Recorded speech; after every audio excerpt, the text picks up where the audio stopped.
And welcome to Thompson-Reynolds Stadium on a Friday night, a rainy Friday night from the suburbs of Birmingham. It's the Rebel Nation, Vestavia Hills, taking on the Hewitt-Trussville Huskies. Welcome into our broadcast tonight. Kurt Bloom, my broadcast partner, Chad Pilcher.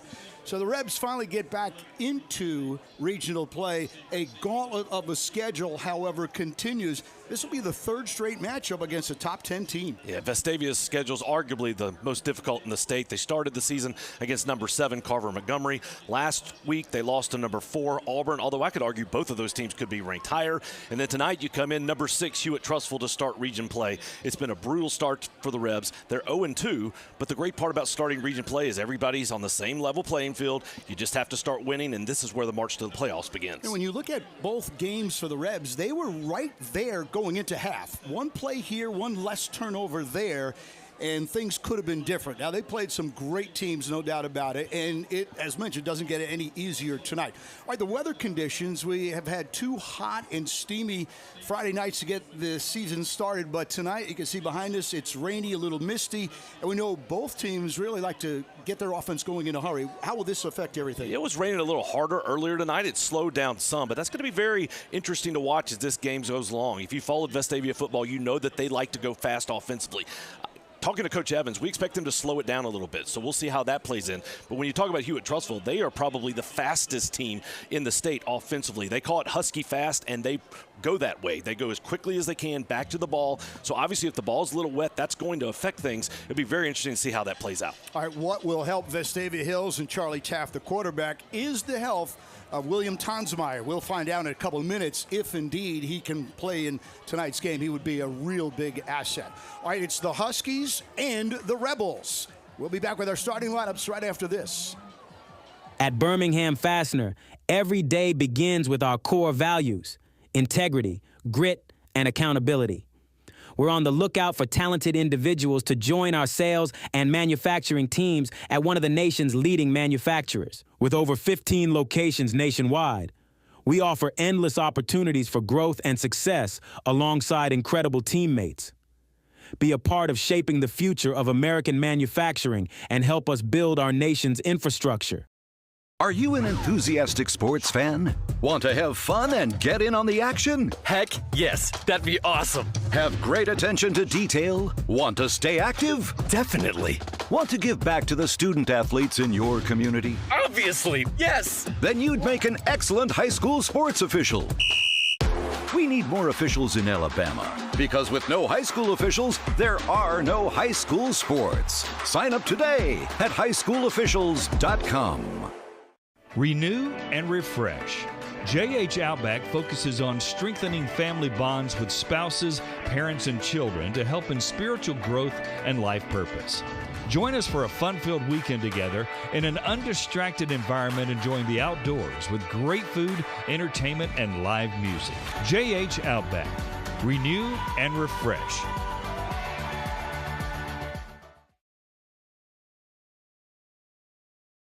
Opening kick about 12 minutes away. Let's go to our starting lineups.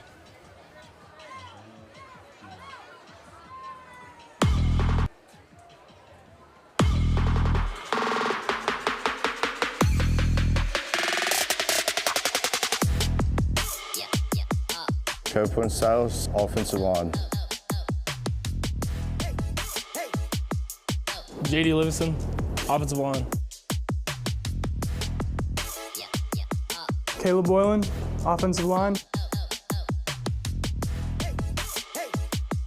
Landon Page, offensive line.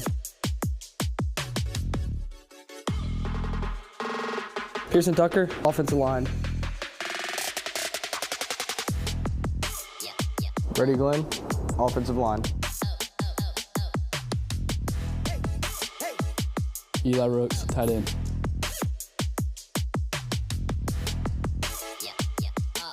Chase Webb, wide receiver. Zach Laws, receiver. Carson Mann, wide receiver. Luke Stubbs, wide receiver. Hayes Hudson, wide receiver. Bruce Littleton, H-back. William Tonsmeyer, running back. Carson Purdy, running back. Owen Simpson, kicker punter. Charlie Paff, quarterback.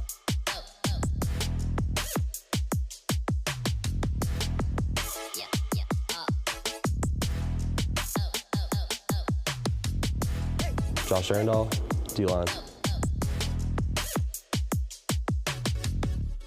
Rush Harper, defensive line.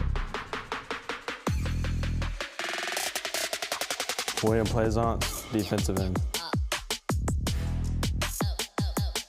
Yates Bannon, edge.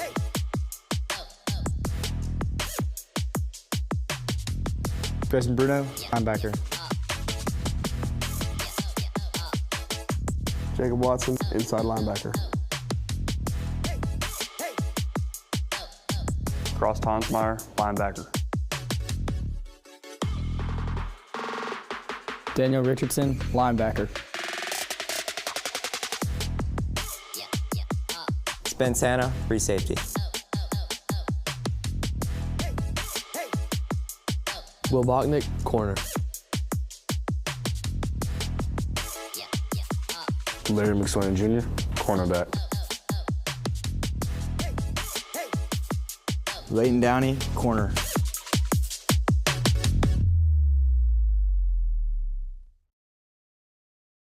Back here again at Thompson-Reynolds Stadium, we have the 0-2 Vestavia Hills Rebels. Started preseason at number 10. Hewitt-Trussville, the Huskies, in that top 10. They're 2-0, but tonight it's game 1 of the 7A Region 3. You can see the conditions are improving a little bit. Right now, 72 degrees. The humidity at 91%, wind from the northeast at 2 miles an hour. My name is Kurt Bloom, along with Chad Pilcher, and we'll get you right up to kickoff after this timeout on the Rebel Nation Sports Network.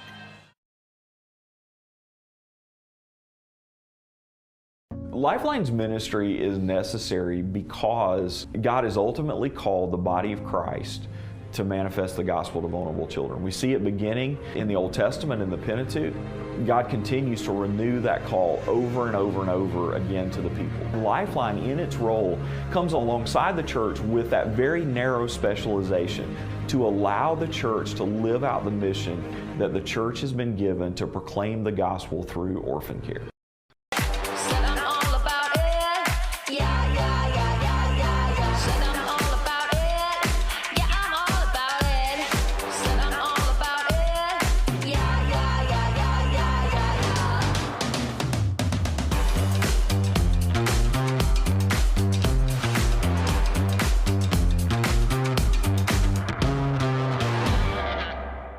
You have to pay taxes. Ugh.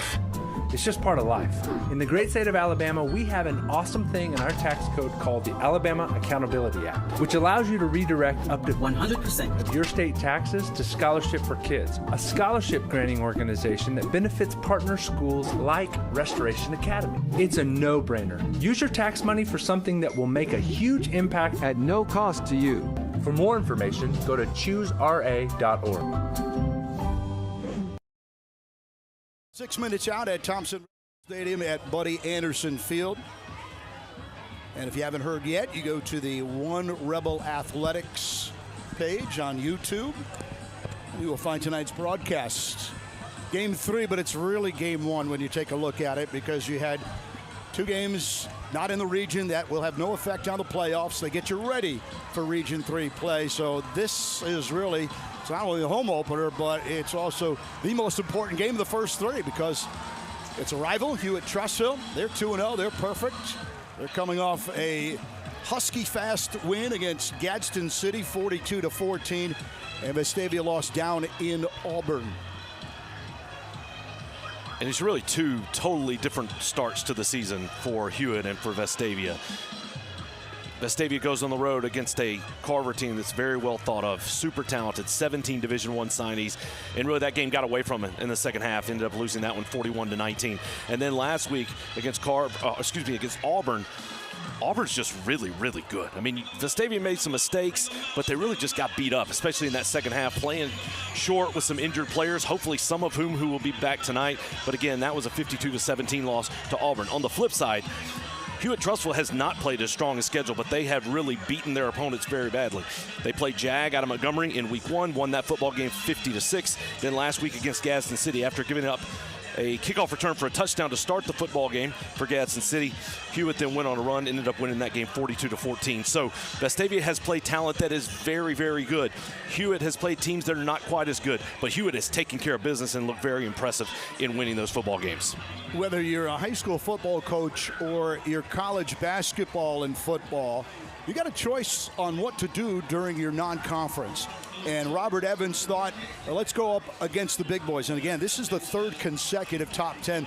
Those two teams you mentioned, Carver and Auburn, are certainly capable. Either one of them could be state champs at the end of this year. That's absolutely the case. And what you hope for Coach Evans, again, this is the risk you take when you play that, is that you've learned from those first 2 weeks and that you have confidence when you come out. Look, Hewitt is very, very good, but from a pure talent perspective, they're not as talented as Auburn or Carver. So this is going to be a difference. Now, they present all kinds of challenges from the way that they approach offensively. They're very strong defensively, but from last year's team, Hewitt lost 9 signees, 2 guys who went to the University of Alabama, and most importantly, they're without Peyton Floyd, who was a 7A Offensive Player of the Year. He's now playing in the junior college ranks in the state of Mississippi. But this young man was just phenomenal. And if you remember last year, Hewitt just ran the ball up and down the field against Vestavia, put up over 50 points in that football game. Again, Peyton Floyd in his career at Hewitt-Trussville, 8,263 total yards, 100 career touchdowns. Those are both 7A records. Just a phenomenal quarterback. His dad, obviously, Josh Floyd, is the head coach of Hewitt-Trussville. And tonight you'll see his brother, Parker Floyd, playing middle linebacker and some quarterback. Josh Floyd is in his 11th year as head coach of the Huskies. He's also the reigning 7A Coach of the Year.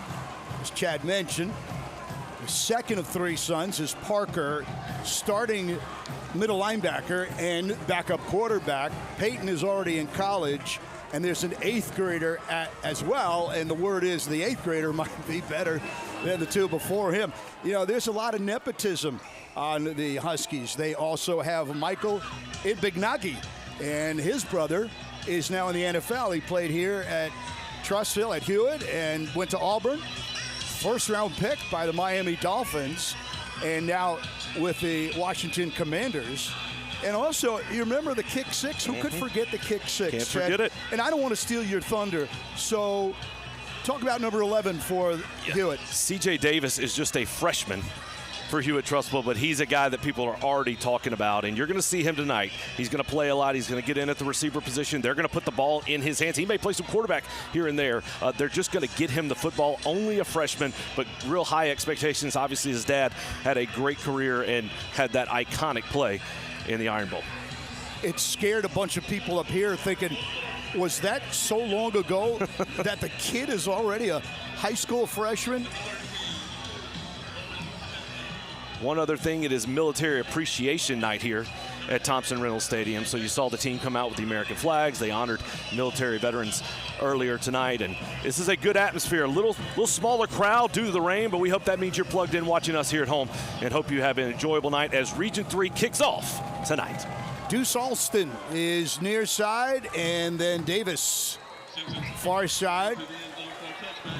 Owen Simpson creates a touchback. Keys to the game for tonight, Chad. For Vestavia, it's very simple. You have to eliminate mistakes. You come out the last 2 games, Vestavia just hasn't played well enough to win the football game. And the other thing that we want to see is control the tempo. Typically, we know Hewitt-Trussville is going to go fast offensively, so just buckle up and get ready to watch this for the Vestavia defense getting ready. But Vestavia is going to need to control the tempo, slow it down just a little bit. And you can see our keys to the game presented by Aaron Cummings, Rocky Ridge.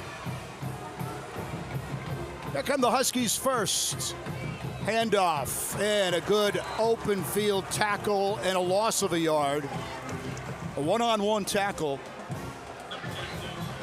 Jacob Watson starting off the game big time. Watson and Spence Hanna, neither one of them are practicing because they're injured, but they're coming out playing and making it happen on the first play. Some tempo and an incomplete pass, so it's a 3rd down and 11. And maybe after missing practice all week, Jacob Watson's ready to hit somebody. He just belted the receiver at the end of that play, and now a 3rd and long. This is exactly where Vestavia's defense wants to have this Hewitt offense.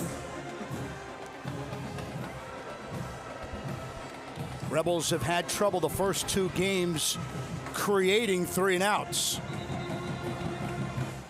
There is a whistle, and action will stop. We're early in the first quarter.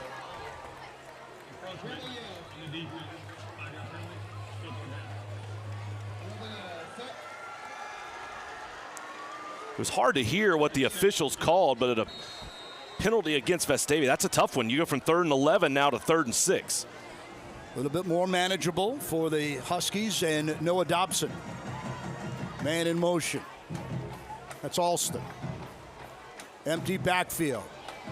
First pass of the night. Dobson wants to go long, and that's way too long.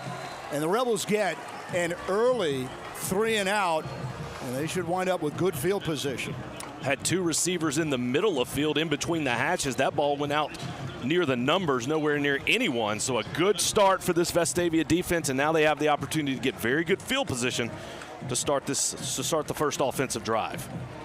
The punter is also a defensive player. That's Drew Ollis, and Ollis with a short kick. It hits midfield, and the Rebels will go on offense at the 48-yard line. And the sophomore, Charlie Taff, in his 3rd consecutive start, will try to run this offense and try to get something the Rebels haven't had this year, Chad, and that's a lead. Yeah, the offense needs to come out fast. This is great starting field position. What we've seen from Vestavia's offense so far this year, good starts. They'll move the ball up and down the field, but then they'll make a mistake. They'll have a bad snap. They'll have a turnover. They haven't been consistent offensively. Tonight's the night to put that all together. That's Bruce Littleton.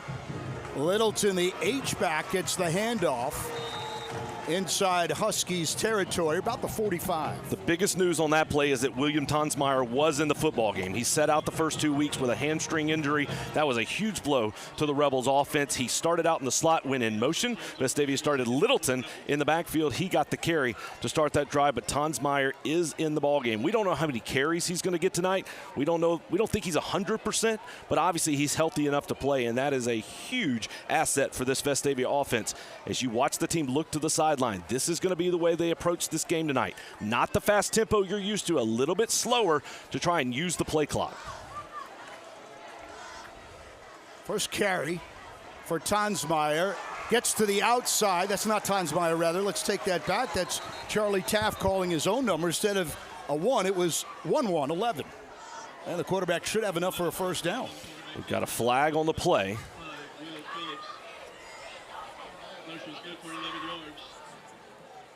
The Rebels are marching back, Chad, thinking that it is against them.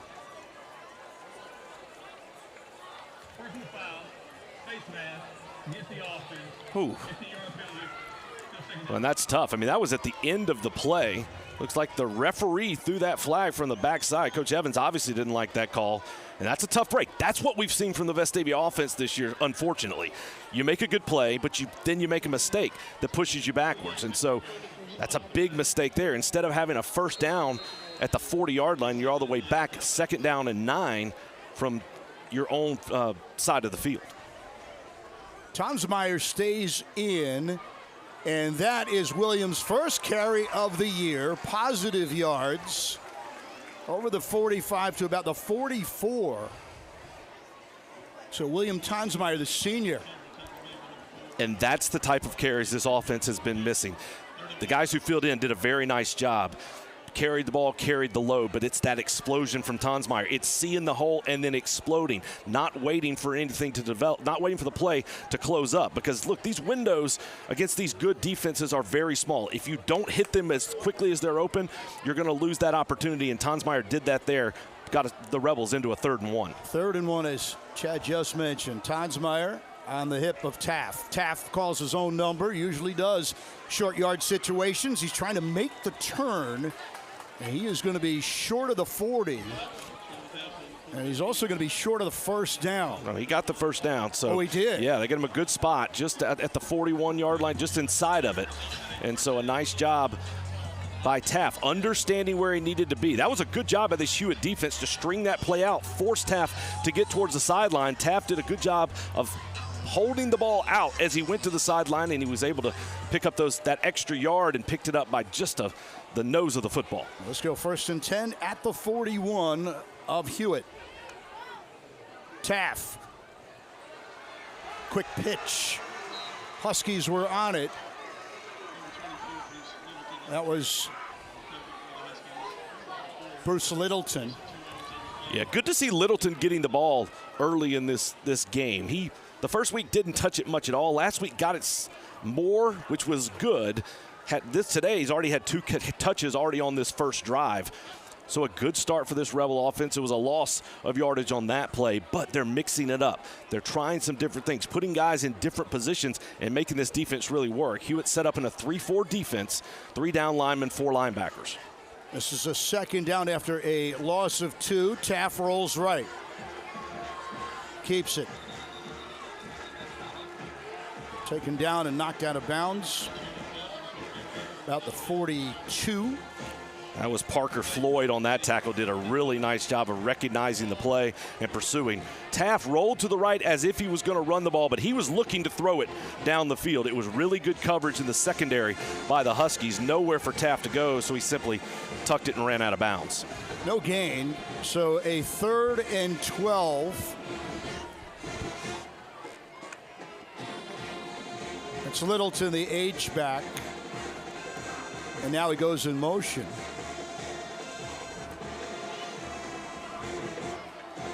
Carson Purdy close to Taft. He got Purdy out of the backfield, and it's incomplete. He dropped it. Yeah, don't know that the Rebels would have picked up the first down anyway. Not much there, nothing down the field. We've seen really good coverage in the secondary so far by Hewitt-Trussville. That ball thrown behind Purdy, had to spin around, really didn't have much of a chance. And so what could have been a good start, you really want to see the Rebels put something together. They started strong, but just unable to keep that drive going. Simpson with the punt. And it rolls into the end zone for a touchback. That was a really smart play by the Hewitt special teams. Vestavia had a chance to go defend that, but you saw the gunner for Hewitt just grab the Vestavia player to pull him down. Well, a 3 now, the first time for this Husky offense that scored 42 points last year. Now we'll look to the keys to the game for Hewitt-Trussville, presented by Aaron Cummings with Alpha Insurance. They want to go fast. You've seen that already. They want to take shots down the field. They did that on 3rd down, and they have to stop the run, which we've seen them do. So they've started out strong. We'll see if they can keep it up. 5 wide receivers, and on the carry was C.J. Davis. A wildcat formation for the freshman, but the Rebels gobbled him up. We said it. You'll see him all over the field, receiver, running back, and then there at quarterback. Almost a mishandle, now a missed pass. Boy, the Huskies coming out misfiring. That was intended for Jacob Serena. You know, we work on these keys to the game based on kind of preparing for the game and what we expect. It's awesome when you do your keys, and then all 3 things you say need to happen happen on just the first 2 drives of the football game. Big 3rd down and 10. Rebs trying to get another 3 and out. On the run, throw, caught, 1st down at the 40. And that is James Kelly on a 3rd and long, able to convert. And just a great athletic play that time by Noah Dobbins. Had a chance to get him in the backfield. They strung him out, and then he got rid of the football right as he got to the sideline, delivered a strike for a 1st down. Dobbins is not a typical throwing quarterback. Last week, Chad, 9 for 10, just 10 passes, 145, but he did throw for 3 touchdowns. Now, it looks like Vestavia's going to get a break here. Yeah, they're going to get a penalty against Hewitt. We'll await the call here. which should force a illegal touching. That must mean the receiver, Kelly, went out of bounds, and then he came back in and was the first to touch the ball. So that scrambling sometimes messes you up. It was a great job by Dobbins to keep that play alive, and you wonder, how did Kelly get so open after so long? Well, looks like he went out of bounds, and you can, if you go out of bounds and come back in, you cannot be the first person to touch the ball. That's what the penalty was, and that's going to take Hewitt all the way back to the 10-yard line for a 3rd down and 20. Vestavia Hills catching a couple of early breaks. We'll see if they put some pressure on. Noah Dobson, the senior quarterback.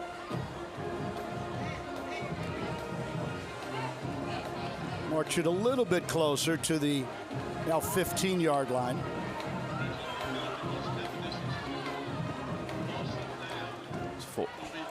That's what I thought, at 4th down. Now it's a 4th down.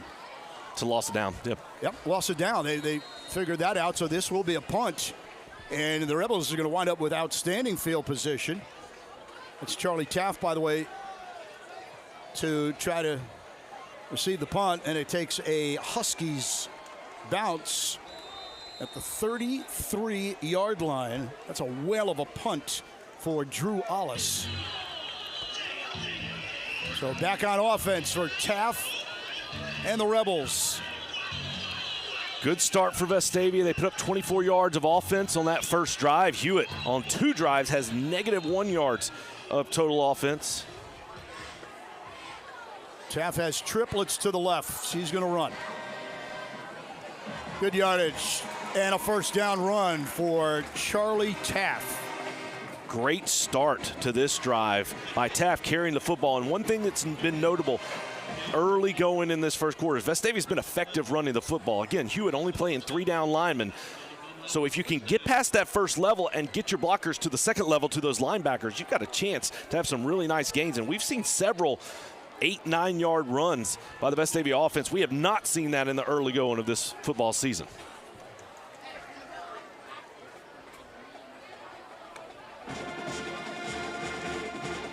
That is Tonsmeyer on the RPO. His 2nd carry. He's out at the 41. Tonsmeyer back, which we have talked about. We have not talked about the fact that Chase Webb is back, the speedster on the outside, the receiver for the Rebels. He played in week 1, missed week 2, and now he's back. So the offense is pretty close to full go, which is nice. The defense still has some injuries that they're dealing with, most notably Owen Wilbanks, who's out after breaking his arm in that first game, or injuring his arm in that first game against Carver, and so he is out tonight defensively. 2nd and 8, Taft. Only a couple. Short of midfield. That'll set down a 3rd down. And this is the area of the field where if you get it close, you can go for it on 4th down. So you're probably thinking, I'd love to pick up the 1st down, but even if I can get 4 or 5 and put us in a position to go for it on 4th. You need 6 for the 1st down. Tonsmeyer, the running back. First action of the year after missing the first 2. Taft finds Tonsmeyer in space. There goes Tonsmeyer for a 1st down. Number 1 with a 1st down. Great play call there. Everything stays back for Hewitt. They only brought the 3 linemen. So what do? You send Tonsmeyer right behind where those linemen were, in front of the linebackers, and J.D. Livingston from his offensive line position got down the field, was able to get a body on the linebackers. That's what freed Tonsmeyer to pick up that 1st down. And with 5 minutes, 43 seconds to go here in this first quarter, it's 0-0. We're at the Heat timeout. We'll take a break and be right back.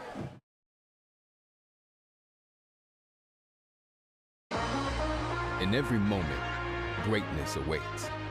For the bold, the visionary, and those ready to take their shot.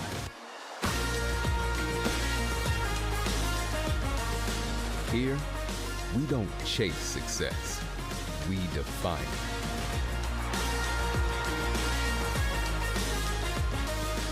The University of Alabama, where legends are made.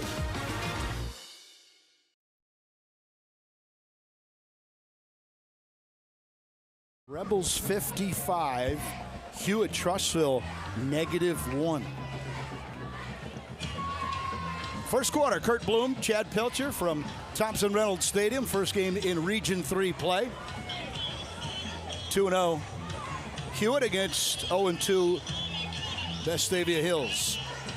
Good start for the Rebels in this ball game, in a game where Vestavia's decided to use some different players, especially defensively. They've subbed in a lot of guys. You're going to see a number of sophomores playing tonight that haven't played as much in the first 2 weeks, and it's a situation where they haven't gotten the production maybe they wanted or expected from several positions, and as a result, they're going to throw these young guys in there and say, hey, you may not be ready from a developmental standpoint, but you're good and athletic. Let's go make plays.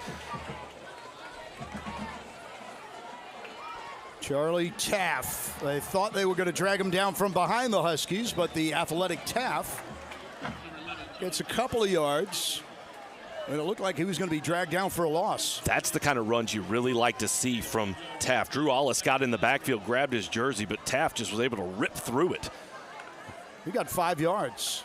Calling his own number again, and this time he is slammed down.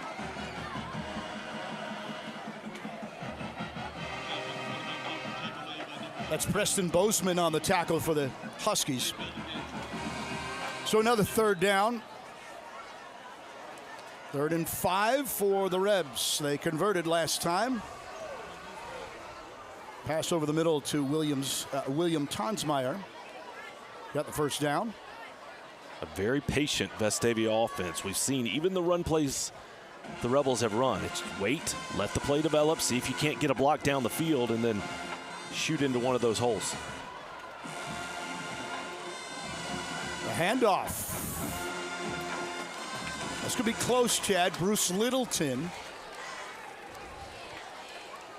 Chad signaling first down, so are the officials.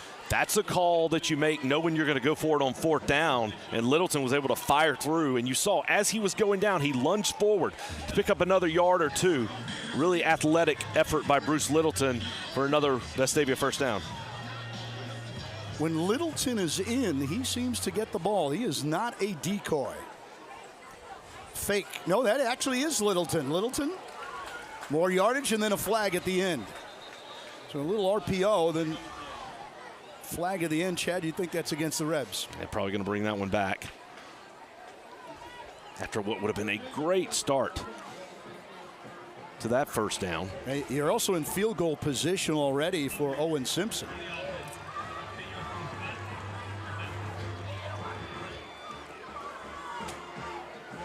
So there's a tough penalty against the Rebels. Instead of 2nd and 1,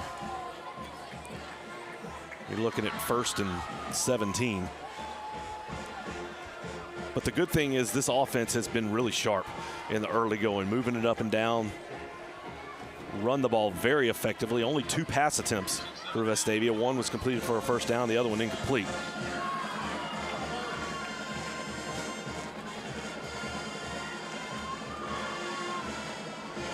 Caught Webb in space, and then that space disappeared in a hurry. Trying to get the speedster, Chase Webb.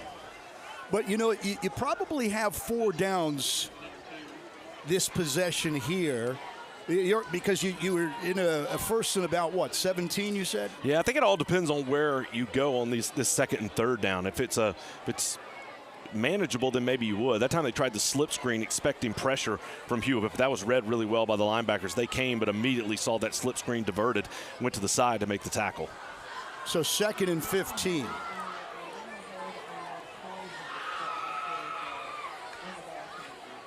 Taft to pass. Here comes pressure. Taft goes down.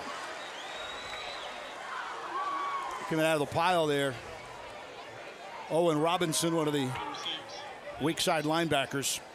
Yeah, that time Taft just took too long. You're not going to have that long to throw the football. The way that Hewitt is defending, they're playing 3 down. They're bringing 3 down linemen every time. They're not blitzing a ton, at least in the early going of this football game. That time they brought 2 extra and still had 6 defending against 4 receivers down the field. So they had man-to-man with the safeties over the top and just no one open, nowhere to go. And the pocket collapsed on Taft. 3rd and 19. Tonsmeyer, the running back. Pressure again on a blitz. Taft Now will tuck and run to the 30 and pushed out of bounds. Hayden Chauvin got him. And now decision time. You're looking at a 46-yard field goal attempt. That is within Simpson's range, but that's a long opportunity. Offense is still staying on the field for now. And now we'll see Simpson come in to attempt the field goal. Technically, that with a penalty, you never got back to the original line of scrimmage. You're still shy of 10. It's about 13, and so, as mentioned, here's Owen Simpson. Yeah, play clock got down to 4, so Vestavia is forced to call a timeout. Took a little bit too long to make that decision, and so Coach Evans decides to take a timeout to make sure that the Rebels don't lose any more yards. On that last play, Hewitt brought the house. They blitzed 3 or 4 guys that time. That forced Taft to get out of the pocket. Did a good job of escaping. Had a couple of guys he might have been able to drop it into, but that would have been forcing the ball. So really a wise decision to not force it. Don't make a mistake and keep the ball so you have a chance to put points on the board. And it would be very nice, as you said, to take the lead for the first time and to be the lead to start a game for the first time this season. Owen Simpson, one of the better kickers in the state, gives you the opportunity to hit a long field goal. Ball will be spotted at the 36. So a 46-yard field goal attempt. And we do say attempt. You got Bryce Lemaster, the backup quarterback, is also the holder.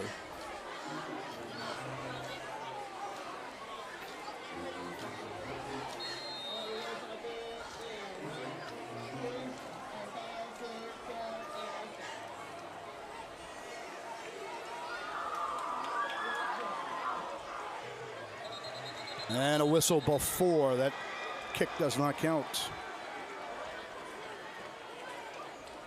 Maybe 5 more or 5 less for the Rebs.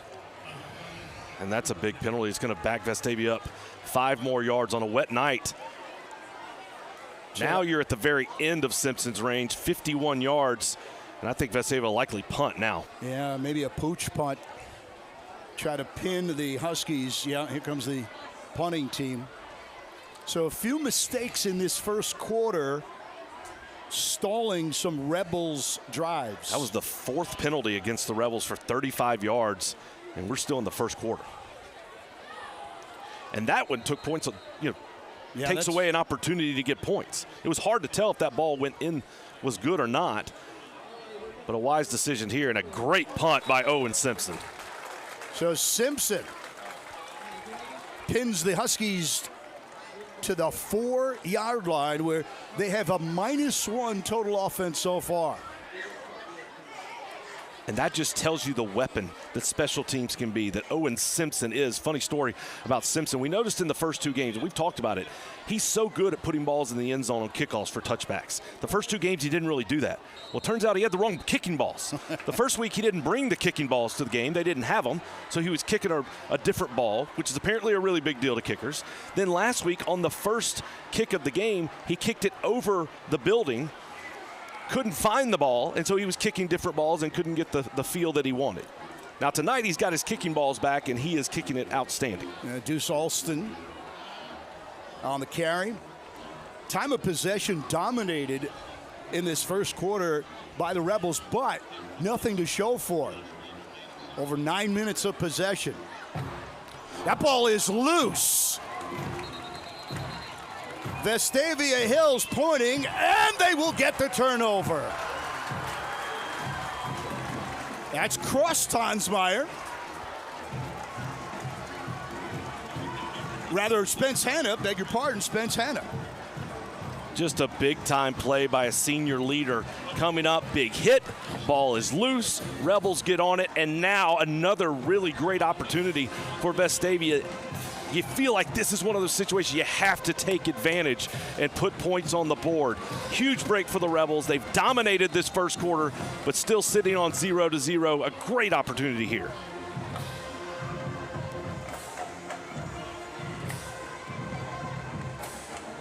Charlie Taff inside the 10. Vestavia has not led at all. This is game 3. And they are within sniffing distance of that end zone now. And offensive coordinator Josh Franklin sees what we see. The Vestavia offensive line is doing an awesome job getting a good push off, giving really nice opportunities to run the football. So you know what we're going to do? I'm just going to send a couple of extra blockers in front and let my quarterback carry the football. Let him carry the load. Less than 30 seconds remaining in this opening quarter. Handoff and straight ahead inside the 5, Bruce Littleton. This is power football here in this first quarter. Stiles, Livingston, Boylan, Page, and Tucker opening some holes. This is going to be about a 3rd and 1.5. The Rebels can pick up a first down just outside the 3, and they'll have an opportunity to do that in the start of the second quarter.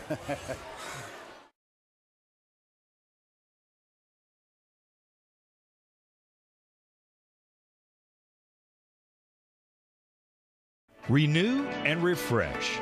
JH Outback focuses on strengthening family bonds with spouses, parents, and children to help in spiritual growth and life purpose. Join us for a fun-filled weekend together in an undistracted environment, enjoying the outdoors with great food, entertainment, and live music. JH Outback. Renew and refresh.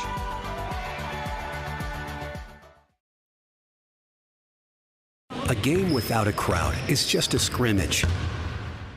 A performance without an audience is just a rehearsal. Without your presence, high school sports and the performing arts aren't possible. Ensure that these essential extracurricular activities continue to enrich the lives of students in Alabama. Purchase a ticket to your local high school's game or performance. This message presented by the AHSAA.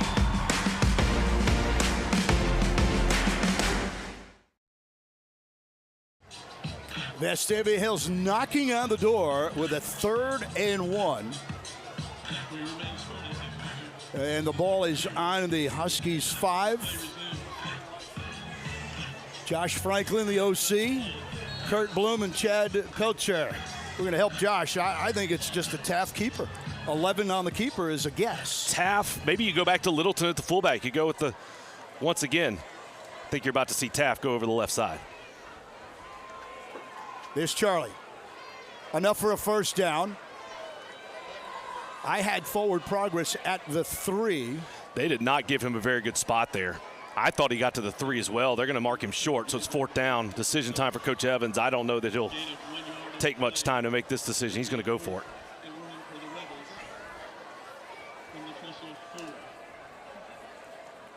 Carson Mann just sprinted down the field.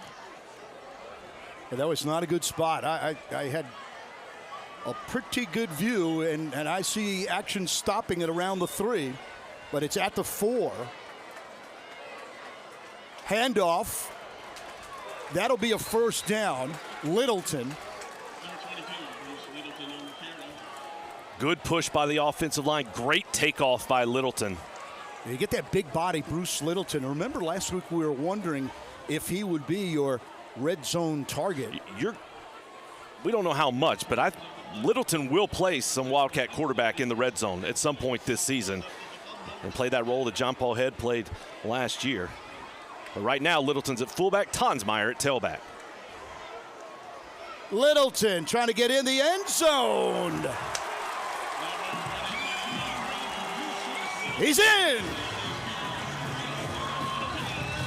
First lead of the year for the Rebels. 2-yard rush by senior Bruce Littleton. And that was a nice job of taking advantage of the turnover. You don't get that many opportunities where they gift you the ball so close to the goal line. The Rebels got it there. They're able to take advantage and cash that one in for a touchdown. A little confusion on the extra point, late substitution. Owen Simpson for the PAT. And the Rebels with a 7-0 lead here in the second quarter. We'll be back from Thompson Reynolds Stadium after this timeout.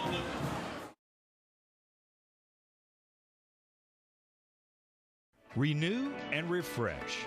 JH Outback focuses on strengthening family bonds with spouses, parents, and children to help in spiritual growth and life purpose. Join us for a fun-filled weekend together in an undistracted environment, enjoying the outdoors with great food, entertainment, and live music. JH Outback. Renew and refresh.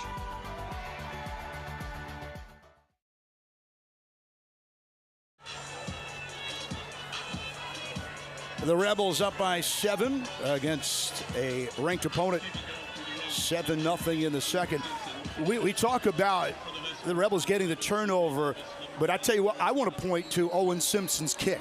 That punt inside the 5 set up Hewitt with bad field position, and they have just not been able to get their offense going through the first quarter.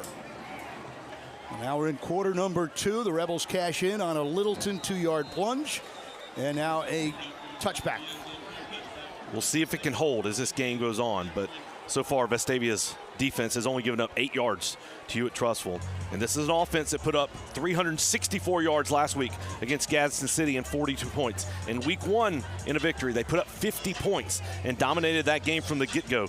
This Hewitt offense has struggled so far, and that's a credit to the Vestavia defense. Robert Evans has told us during the week that he wants to milk the clock. And when you look at it, we're already in the second because of those drives and those runs. Handoff, good running room, and a lot of room for Deuce Alston. He's over the 50. The junior got into Vestavia territory. And just like that, that's what you fear from this offense. They can strike very quickly. Doesn't take very long on the first play of this drive. And now this Husky offense has got a little momentum. They can get into their tempo, and they can start moving at the speed that they like to go. Right at midfield, first down and 10. And he fell down. Noah Dobson on an RPO fell down and was down with his knee hitting the AstroTurf here at Thompson Reynolds. Went play fake to the left side. Looks like he was going to keep it to the outside, but he slipped and fell. So that's a nice break for the Rebels. Sets up a second down and 14. Dobson, and the handoff with still short of the original line of scrimmage. Nothing doing for James Kelly. Josh Arundel in on that tackle. Jacob Watson assisting as well. 3rd and 13. Behind the chains again for the Huskies. To the air. Trying to find some success. A wobbly pass. Incomplete. And that'll be a 4th down. And Grayson Bruno on the coverage. And how about Bruno out in coverage? He's a guy we didn't think was going to play this week. Injured last week. Had a really tough time in the early going. When we talked with Coach Evans earlier this week, he did not think Bruno would be ready to go. Obviously, he's done a lot of work in the treatment room with the trainers to get ready, and here he is playing and making a big play on that 3rd down. By the way, Charlie Taft is back again, and we have been told if he is returning punts, he is told to either fair catch it or let it go. That's a short punt, and it will go out of bounds 23-yard line. Up by 7, the Rebels back on offense. And Vestavia's really had their way running the football in the early going. 20 carries so far, 69 yards. That's not a great yard per carry average, about 3.5 yards, but they are able to string these runs together, getting a good push, and they're being very consistent, and they've been able to pop one here and there. 1st and 10 at the 22. The Huskies looking out of sync. It's a safety blitz, and then out of trouble, Charlie Taft. You saw the blitz coming. Charlie almost got hit and then turns that into a nice gainer on 1st down. And that's the athleticism that we've heard about from Taft. Michael Igbenagi was coming on the blitz from the outside. Taft was able to sneak just inside of him, get around the defenders, follow his blockers, and they did a good job of leaping over a Hewitt defender. Just tripped up. If he was able to keep his feet, he was gone. But a very athletic play by Taft to pick up the 1st down. 1st down and 10.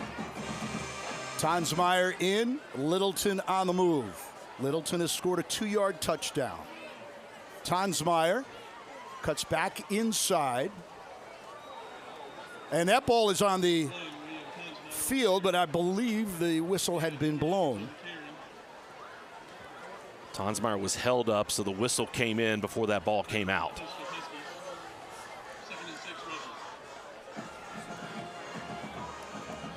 And it's just such an odd thing to see. We're used to Vestavia running a play, getting back to the line of scrimmage, running it again. But we talked about a key to this football game is Vestavia wanting to control the tempo. They are using the play clock every single time, not even calling the play until about 12, 14 seconds left on the play clock. This is a 2nd down and 6 for the Rebels. Taff, room on the right side. Can he make the turn? There's a flag on the play. It takes 5 Husky defenders, but we're going to have to wait for the flag. That's likely going to be holding against Vestavia. You see that a lot of times when there's plays that go to the outside. The quarterback starts running, the defender responds, and as an offensive lineman, you reach out to grab. If it is against Vestavia Hills, it will be their 5th.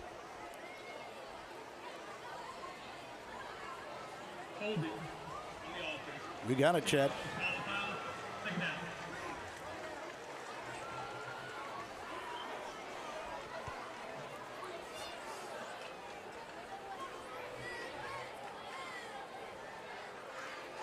Way back to the 26. 2nd and 16 for the Rebs. If you're trying to point out a negative in the early going, that's the thing. These penalties have really hurt Vestavia on a couple of these drives. It's hard to call plays when you're playing behind the sticks. Tonsmeyer, by the way, out of the backfield. That is probably, that's man. And I thought that Carson Mann was going to throw it. It looked like a halfback option there. That's going to be another penalty against Vestavia. What do you think? Forward? It's going to be Luke Stubbs blocking in the back. Right in front of the line, Judge. That was a pretty easy one to call. And now, so Coach Floyd has a decision. Does he decline it and take 3rd down at the 30? It'd be about 3rd and 13, or does he push Vestavia back even farther? I imagine he'll push him back. So penalties becoming the story here. 6th penalty for the Rebels. They are now at their own 14-yard line. And now if you're Taff, you have to be really smart with the football. You don't want to force anything. The likelihood of picking up the 1st down is not very good. And so you have to be very smart with the football. It's okay to be aggressive, but be smart. This is a 2nd and 28. So a handoff to Littleton sets up a 3rd and very long. And you really, that play call is to make sure you get your punter out of your own end zone.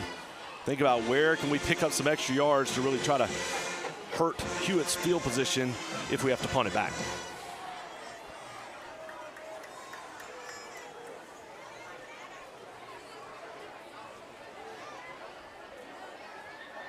Rebels taking their time, as we mentioned, milking the clock.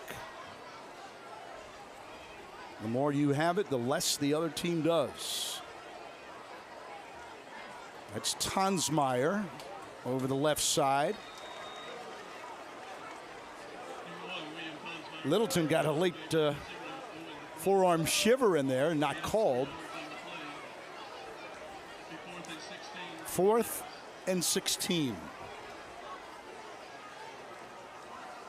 Vestavia will line up to punt it away and give it back to your defense. And that's the great thing. Your defense is playing so well. You feel very confident. Don't make a mistake. Don't force anything. Let's let our outstanding punter come onto the field. That's Simpson. Fair catch called for. And a Rebel bounce inside the 20. How about that? Simpson, old Thunderfoot with a blast. Wow, can he flip the field, Chad? It's been impressive, and a really nice job that time by Larry McSwain to get down there, cover the ball. don't allow any return. And for Hewitt, you saw the fair catch called, but just not able to catch it. And that's a big difference. The ball rolled another 15 yards after it hit the ground. We've seen both teams do that tonight. You go from inside your 20 to inside the Huskies 20. We'll take that all day long. Twice on Sunday. 6 minutes remaining here in the second quarter.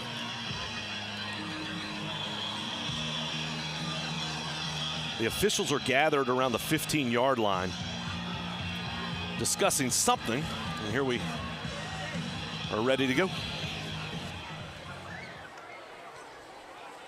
Dobson with the handoff. That was C.J. Davis, and he got hammered. Chad, who hit him? Jacob Watson took Jackson Webb and shoved him into Davis. Jackson Webb's an offensive lineman for Hewitt, and he was on his backside into Davis. To the outside, first down. The speedy James Kelly. He's probably the fastest guy in the Huskies. Yeah, Kelly's a guy. He had 45 yards receiving and 2 touchdowns last week. Also ran for 72 yards and a touchdown. He is a dynamic player in the backfield for Hewitt. So we got a timeout from Thompson-Reynolds Stadium. Second quarter with a little bit over 5 minutes remaining. We'll take a timeout. We'll be back. Rebs lead by 7.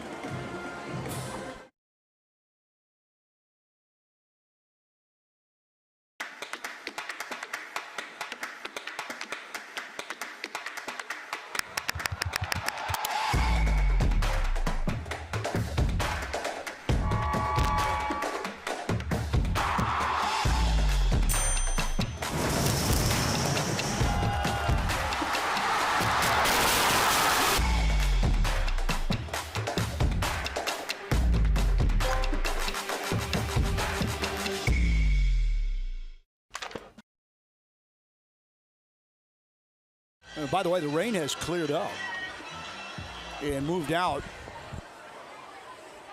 Huskies in the air, short pass.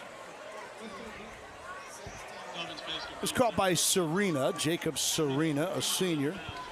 William Bachnick did a nice job of making that tackle, pushing him out of bounds. Bachnick moving into that starting role at the cornerback spot. Rebels almost jumped. No flag, so now the Huskies will slow it down, use a little bit of the clock. Dobson, near side, dangerous pass, and then dropped. C.J. Davis, the freshman, try to get him on a screen. There's been no passing game for Hewitt so far in this ball game. And Cross Tonsmeyer, who moved to the strong safety position this week, got back there and blew that play up. Running play, short of a first down. And that's Grayson Bruno again. Didn't practice much this week, injured last week, fought through it this week, and here he is not only playing tonight, but playing big. So Hewitt 4th and 2 on their own 42-yard line. Coach Floyd is keeping the offense on the field. Big play here. Time is called. Coach Robert Evans calls a timeout for Vestavia. Big play in this ball game. If the Rebels are able to come up with a stop and take over on the Hewitt side of the field, this would be a huge momentum swing in this ball game. Now, if you're Coach Josh Floyd on the Hewitt side, your mindset is, I haven't gotten anything going offensively so far. Been held up 59 yards and really had no yards until these last 2 drives. If I've got a chance to keep it going, maybe I do. I like my offense. I like the way we've been playing the last couple of downs. They've been most effective running the football. They've got 10 carries for 55 yards, passing only 1 of 6 for 4 yards. So you would expect some type of a run here if they do indeed go for it. And if you're Coach Evans, you tell your defense, hey, I need you ready. I need you to go make a play, but don't jump off sides. They may try to draw you off, so be very smart. Watch the football. And if they snap that ball, let's go make a play.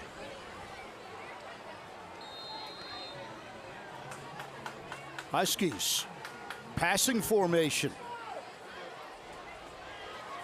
It's Dobson, the quarterback, and now they apparently have called time. So a lot of motion there by Hewitt. You saw the Vestavia defender move a little bit, but smartly. They were about a yard off the football, so nobody got into the neutral zone. So a little bit of a chess match going on between these two coaching staffs right now. The ball's back in Hewitt's corner to make a decision. Who gets a chance to yell out checkmate? We're going to find out. 4th and 2 still for the Huskies. They have 59 total yards. They have only 2 first downs. Josh Floyd, the reigning coach of the year, with the ball on his side, still showing that he's going for it.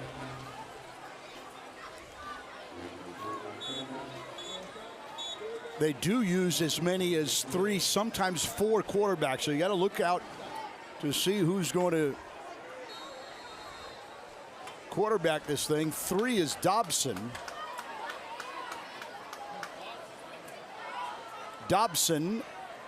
And he should have enough for a first down. Over the right side of the Huskies offensive line. Joshua Moore, Jackson Reeves. Yeah, so the risky play pays off for Hewitt. Went with the Wildcat quarterback, needed 2.5, picked up 3. That's a big conversion for the Huskies. Kelly tripped up before he can make a move. James Kelly, outstanding speed, but that line for Vestavia Hills, they're playing extremely well. Arundel, Harper, Plaisance. 2nd and 9. Screen set up and then tackled after a loss.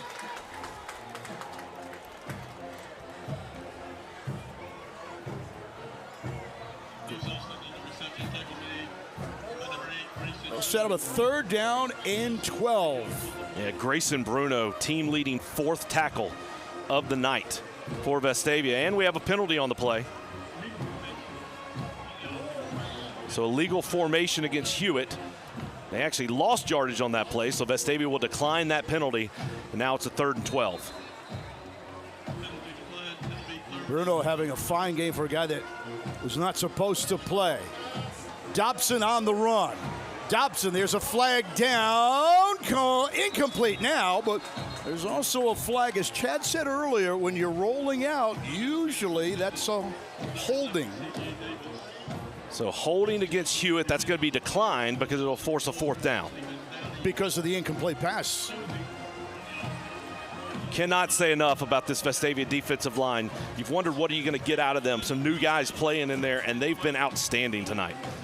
Getting great pressure into the backfield, forcing Dobbins to get rid of the football before he wants to. That time flushed him out of the pocket, had to throw on the run and threw that ball too short.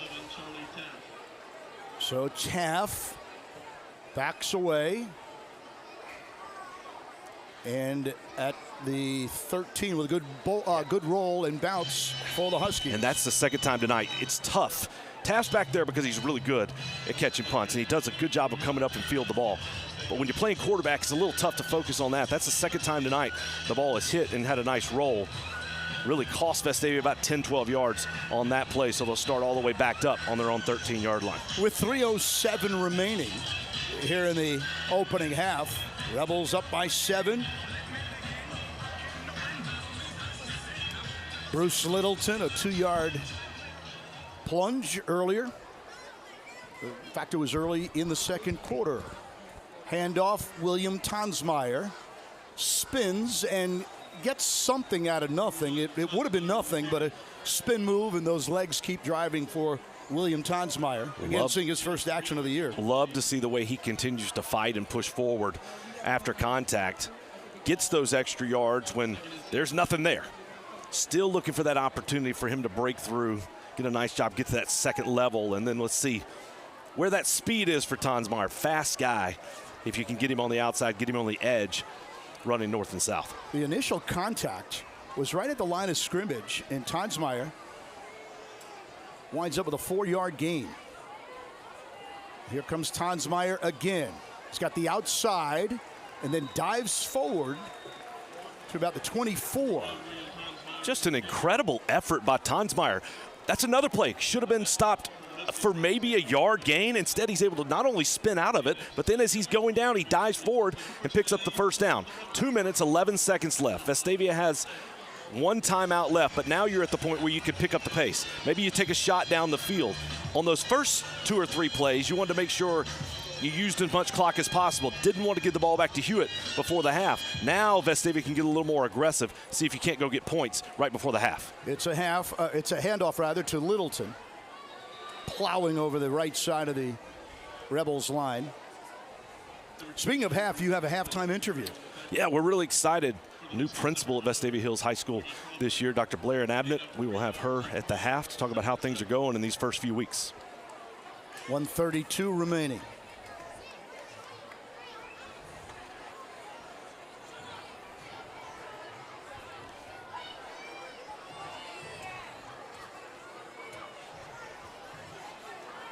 Littleton, fake to him.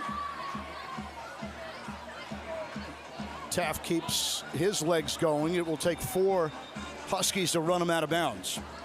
That clock continuing to run, now under 1 minute left in this second quarter. Third down. We'll see how long Vestavia waits to run this third down play. Looks like they're content to take their time. And Coach Evans told us, we have to control the tempo. We have to keep the ball away from this Husky offense. They've done an incredible job of that. Vestavia's had the ball for just over 15 minutes of possession in this ball game. Hewitt only 6 minutes and 5 seconds. So the game plan has worked to perfection here in this first half. Clock ticking. Here comes Tonsmeyer.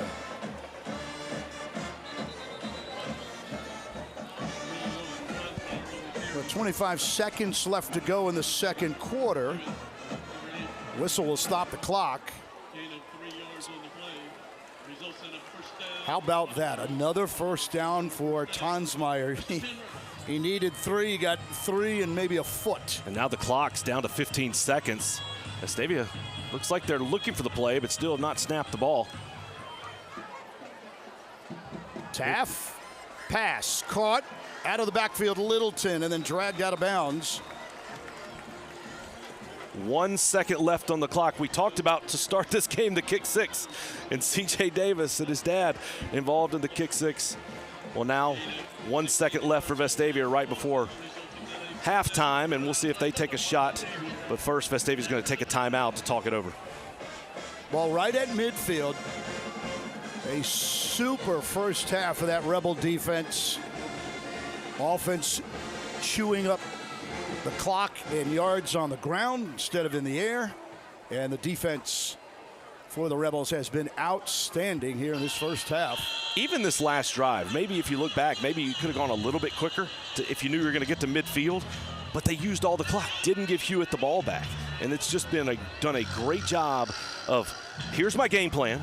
This is what I'm looking to execute, and they've done it perfectly. And keep in mind, Vestavia will get the ball to start the second half. Doesn't Taft seem rather comfortable with Tonsmeyer back in his backfield? He just feels like he's got his best friend or his favorite lucky socks on with William Tonsmeyer back in the lineup after missing the first 2.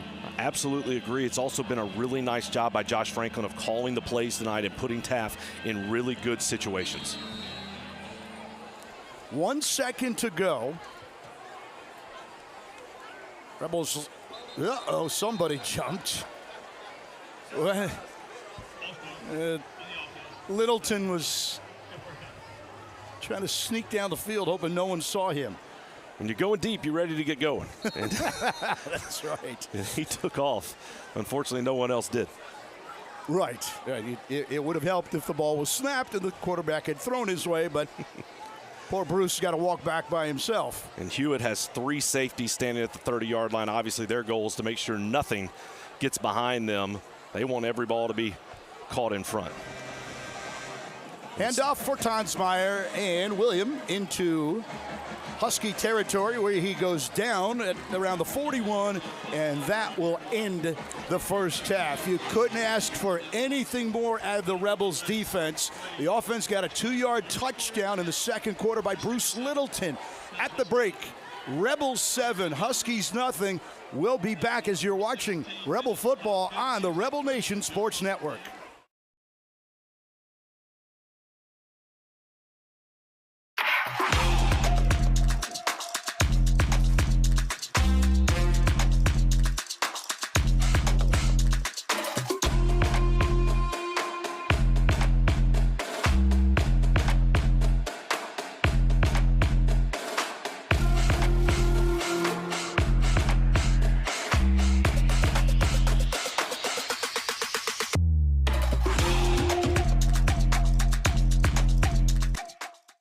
game without a crowd is just a scrimmage.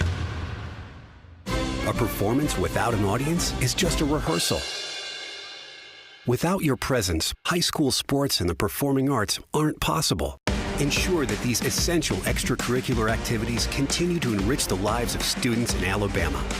Purchase a ticket to your local high school's game or performance. This message presented by the AHSAA. At Birmingham Fastener, every day begins with our core values: integrity, grit, and accountability. We're on the lookout for talented individuals to join our sales and manufacturing teams at one of the nation's leading manufacturers. With over 15 locations nationwide, we offer endless opportunities for growth and success alongside incredible teammates. Be a part of shaping the future of American manufacturing and help us build our nation's infrastructure. Renew and refresh. JH Outback focuses on strengthening family bonds with spouses, parents, and children to help in spiritual growth and life purpose. Join us for a fun-filled weekend together in an undistracted environment, enjoying the outdoors with great food, entertainment, and live music. JH Outback. Renew and refresh.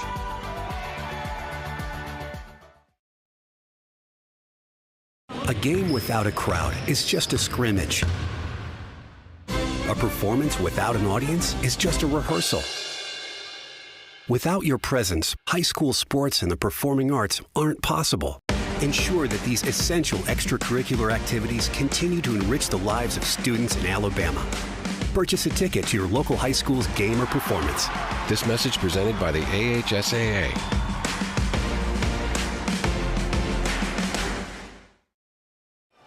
Welcome back at the half, where Vestavia leads Hewitt-Trussville 7-0. At this time, we're very pleased to be joined by the new principal at Vestavia Hills High School, Dr. Blair Nabnett. Dr. Nabnett, welcome. Thank you for joining us. Thank you so much for having me. You're new to Vestavia High School. You're not new to Vestavia. That's For those that may not know, just tell us a little bit about your background. Sure. So I am so pleased and honored to serve as the new principal at Vestavia Hills High School. I come most recently as principal at Liberty Park Middle School. Before that, spent a little while at Liberty Park Elementary. Previously, my family lived in Georgia. We moved here about 8 years ago and settled in Vestavia, where we're raising our family, and thrilled to be here in this role now. Well, you make the move to the high school level, but talk about kind of your career, and you've been at the middle school, you've been at the elementary. How does that prepare you to now be at the high school, this opportunity? It's such a cool experience. So when we moved here, when I was in Georgia at that time, I was serving as an assistant principal at Monroe Area High School, and my background is in secondary education. So then, having come to Alabama and spending some years in elementary before moving back to middle and now landing here, I've lived a lot of years of school in a very short period of time. Right. And so it's really amazing to be able to see our students, but know very freshly the years that have built to where they are now, and be able to really support them and to make decisions through that lens. You were named several months ago, so you've had time this summer to prepare, but from what you hear, there's nothing that prepares you for the start of school and everything happening. Talk about how that's gone so far. It has been the best start of school. We have amazing energy. Our faculty is on fire to do what's right for kids and with each other as well. Our students have been phenomenal. Families have been supportive. We've had an amazing start to school. And you come in, it's a new job, you're learning. But what are you most looking forward to, I guess, as you get going? You're meeting the teachers, you're meeting the kids. It's a new opportunity. The very best thing that has been a part of the start to school, and what I'm most excited about moving forward, are our students. I mean, they're right here, right now, and doing what makes them so special, showing that spirit and that Vestavia way. So spending time with them has been tremendously wonderful, and something I'm excited to look forward to in the future. That's one thing we enjoy about calling these games. You talk about the football, and we see the guys playing on the field, but there is so much that goes into a Friday night. The cheerleaders, the band, the dance team, even the fans, the kids that you talked about. That has to be something that's pretty cool for you as a principal to see so many involved. It's so cool. It's so cool. I mean, education is hard, but the very best thing, what we love about this as educators, is what we get to experience with students and their families rallies, and that is at max capacity in a high school like ours. And so it's pretty phenomenal to see it all come together with that community support and the community with it. And we've heard you've done a great job of getting involved in the pep rallies. Those have been fun so far. We did. We have had 2 amazing pep rallies. The spirit is raging, and that's been awesome. And I was very close to the musical chairs championship, but it was stolen away from me. And again, what we love about being here again is this Vestavia community. And so for folks out there that maybe they haven't come to the high school, or they haven't seen what's going on, just talk about again what they can look forward to see from the school, to see from the kids, and what you're most proud of. Anything that you might have an interest in, a hobby in, an interest in seeing, it's at our high school. You want to see an amazing show, you want to watch an outstanding athletic event, you want to come have a great conversation with a young person or an expert in their field, that's all within our school community. And so I invite you to stay plugged in to what's going on in the Vestavia Hills High School community, Vestavia Hills City Schools at large. If you have an interest, there is information, and we would love for you to be a part of all that's going on in our world. Well, we appreciate what you've done, what you're going to do at the high school, and a lot of people are excited to have you there. We're excited to have her join us, and what looks forward to for this entire season at Vestavia Hills High School. That's the new principal, Dr. Blair and Abnett. We'll be right back after this break. Lifeline's ministry is necessary because God has ultimately called the body of Christ to manifest the gospel to vulnerable children. We see it beginning in the Old Testament in the Pentateuch. God continues to renew that call over and over and over again to the people. Lifeline, in its role, comes alongside the church with that very narrow specialization to allow the church to live out the mission that the church has been given to proclaim the gospel through orphan care.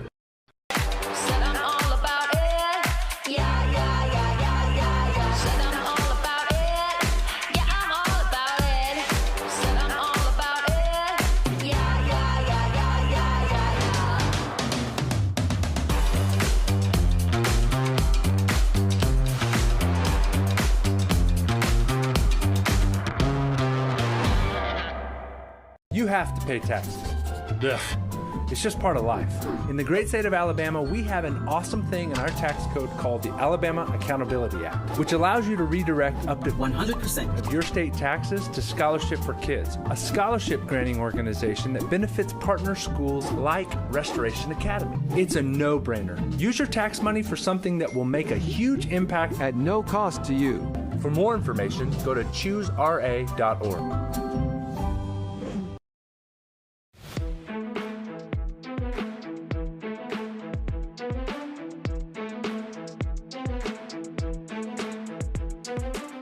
Can you believe it? Volleyball season is already here. We got an amazing team this year.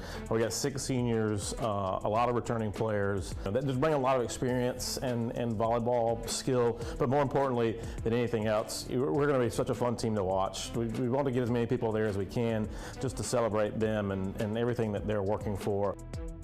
I think our team is very dynamic, and we have people that can play really anywhere. A really unique year with us schedule-wise as well. We have a new area, and so in our area this year is Huntsville High School, Grissom, Albertville, and Hewitt-Trussville, including us. So we have a 5-team area that's different than before. And then of course we are going to play Hoover and those types of our Birmingham rivals. And we're going to have some really fantastic home games as well.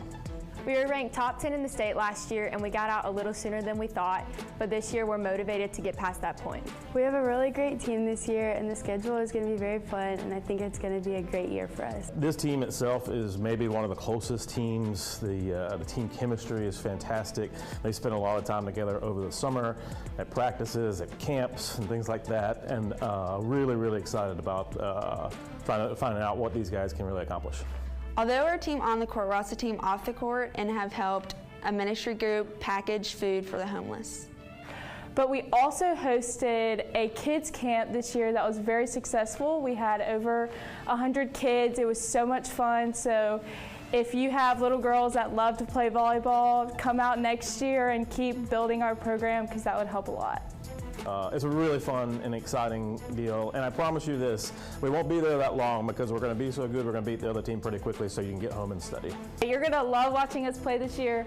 Volleyball is very fast-paced and fun, and our team this year is so energetic and loud, which makes it 10 times more fun when you're watching volleyball. Please come support us. We appreciate it and love it so much. Go Rebels. Go Rebels. Go Rebels.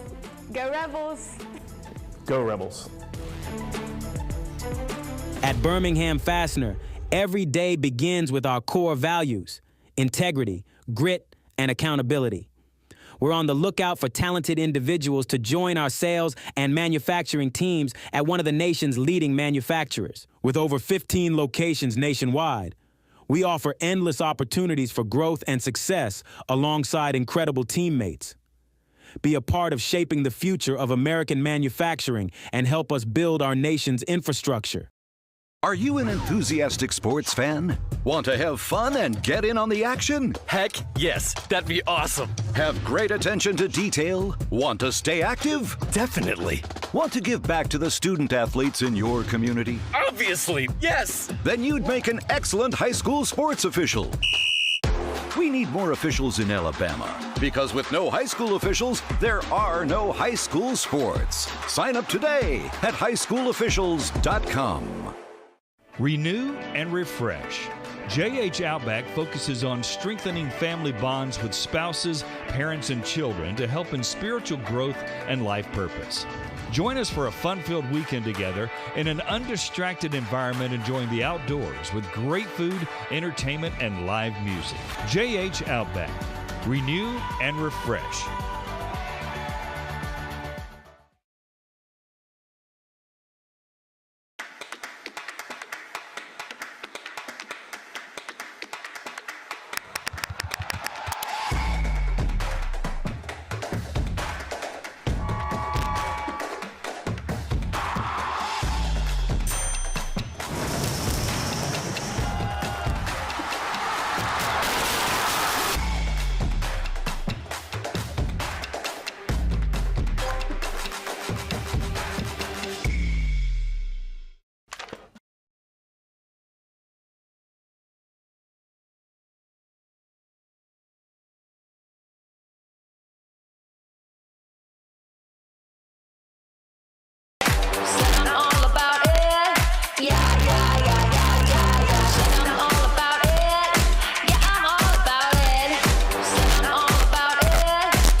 You have to pay taxes. Ugh. It's just part of life. In the great state of Alabama, we have an awesome thing in our tax code called the Alabama Accountability Act, which allows you to redirect up to 100% of your state taxes to Scholarship for Kids, a scholarship granting organization that benefits partner schools like Restoration Academy. It's a no-brainer. Use your tax money for something that will make a huge impact at no cost to you. For more information, go to choosera.org.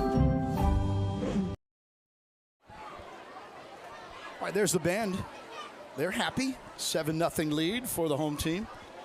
First game in region play. And the bands are all playing from the stands tonight. So did not get out on the field, but we hope you can sit at home, relax, enjoy the Vestavia Hills High School marching band, but tonight from the stands.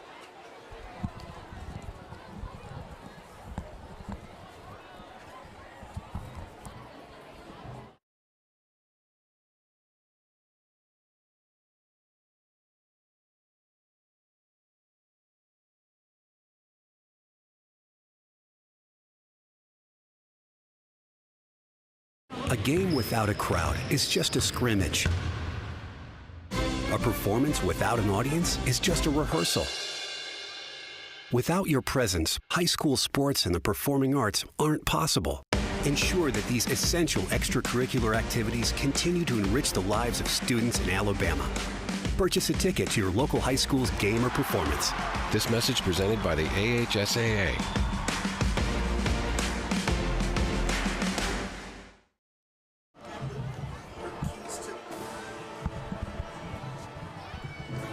halftime, 7-0. Vestavia Hills scored early in the second quarter.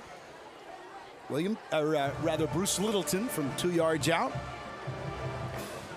Vestavia Hills got great field position, Owen Simpson put them in good position with a kick pinning Hewitt down inside their 5. A couple plays later, Hewitt turned it over, and when the field flipped after the quarter break, then onto the end zone for Littleton. And we came into this ball game talking about the keys to the game. For Vestavia, we said they needed to eliminate mistakes. They needed to control the tempo. We haven't seen the turnovers. That's been good. He eliminated the mistakes. Too many penalties for Vestavia. 7 penalties for 60 yards. That's been difficult. But talk about controlling the tempo. Time of possession tonight for Vestavia, 17 minutes, 55 seconds. That's compared to 6 minutes and 5 seconds for Hewitt. Coach Evans could not have drawn that up any better. There is no way he could have imagined it going that well for Vestavia Hills.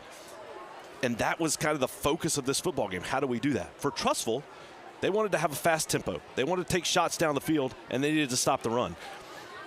Vestavia has 127 yards in the first half rushing, 127 yards rushing in the first half. So Hewitt's not done a great job of stopping the run. And you talk about the fast tempo, they've had times when they've done a good job, but they haven't really gotten into the rhythm they wanted to.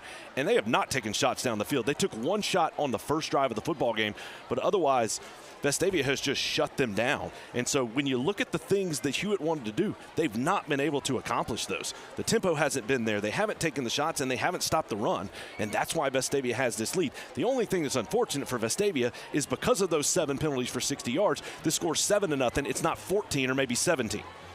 Keep in mind, Owen Simpson was about to attempt a 46-yard field goal that could have added 3 more on the board. Vestavia had a penalty that pushed him back, and they had to punt it away. One of the other factors in this game for sophomore quarterback Charlie Teff, he finally has his senior running back, William Tonsmeyer, after missing the first 2 games. And again, it's really your security blanket. Nice to know that number 1, you need 4, he gets you 4. You need 3, he'll get you 3.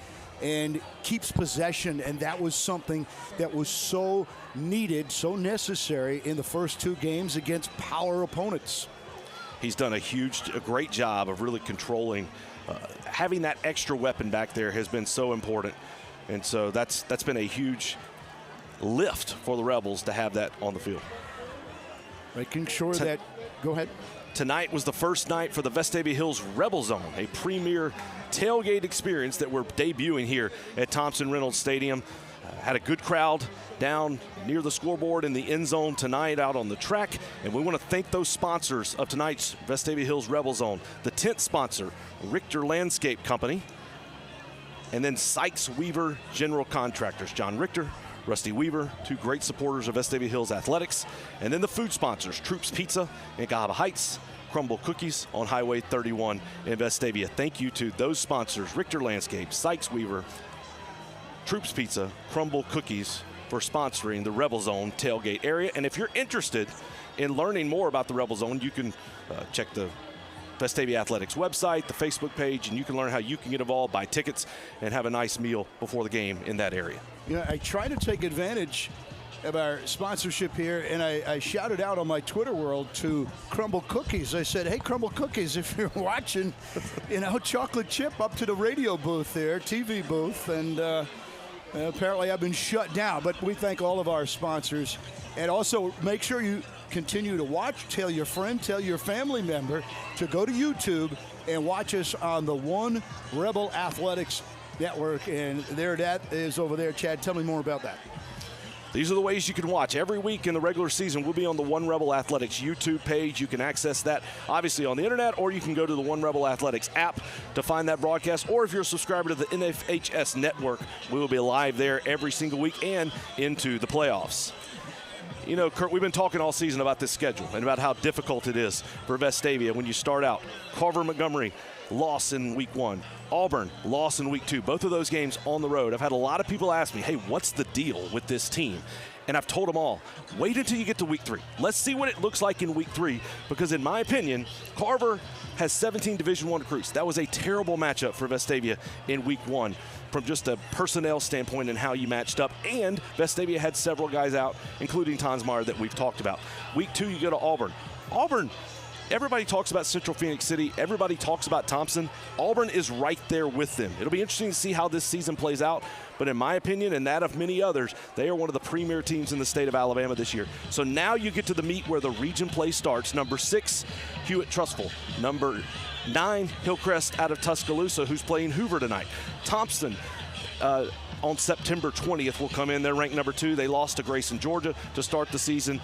Then they went back and beat Lipscomb, a powerhouse out of the state of Tennessee, last week. So Thompson is going to be Thompson. You take a week off, then go to Prattville, to Eck Mountain, Tuscaloosa County here, and then a big matchup against Hoover before finishing with one of the premier teams in 6A football, the defending state champion, Clay Chalkville. That right there, folks, is one of, if not the most difficult high school football schedule in the state of Alabama. Chad, you remember we talked with Robert Evans during the week, and we asked him about the psyche of the kids getting waxed by 2 top 5 clubs.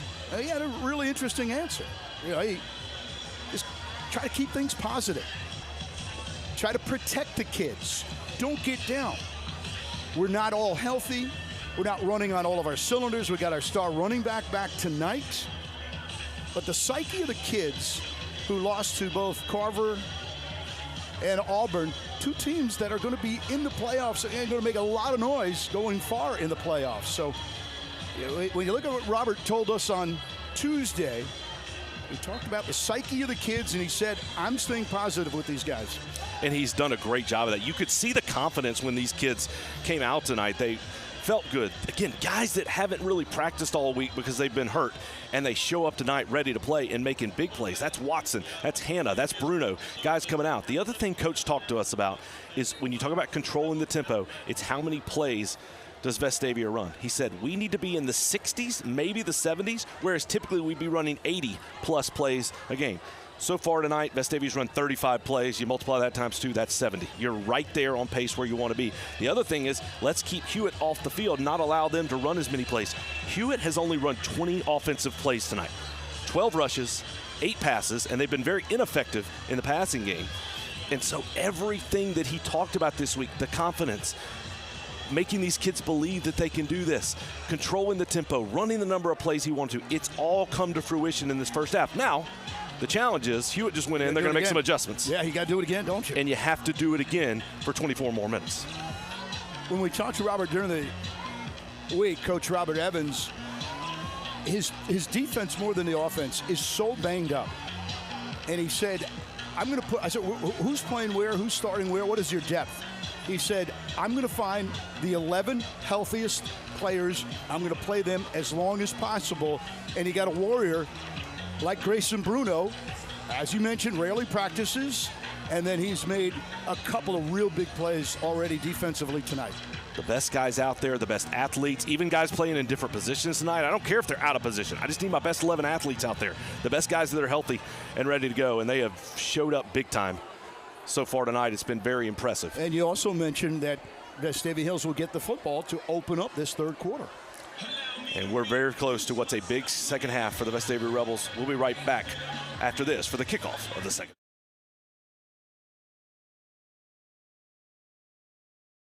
Renew and refresh. JH Outback focuses on strengthening family bonds with spouses, parents, and children to help in spiritual growth and life purpose. Join us for a fun-filled weekend together in an undistracted environment, enjoying the outdoors with great food, entertainment, and live music. JH Outback. Renew and refresh.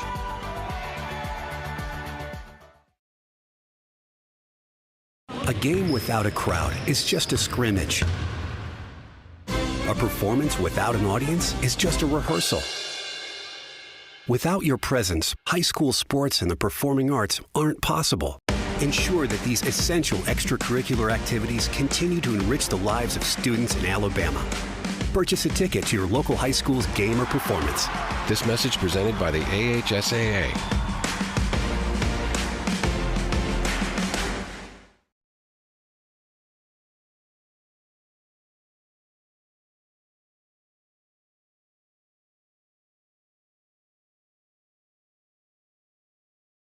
Lead. Touchdown came early in the second quarter. As Chad just mentioned, it's still going to take 24 minutes of defense for the Rebels. Maybe a score or two more. They will get the football first.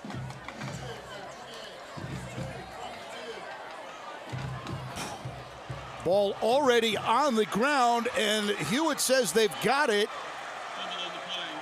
It was a return by Chase Webb, and a fumble already to begin this third quarter. The Huskies in very good field position. The first huge mistake of the night for Vestavia Hills. Hewitt gave Vestavia great field position on a fumble in the first half, and then Vestavia starts this second half with a turnover, and Hewitt in great field position. Noah Dobson over the right side. Hit, shoestring tackle. I think he got 1 yard. And there's Jacob Watson again. He had 5 tackles in the first half. There's number 6. 2nd and 9, we'll call it. Handoff.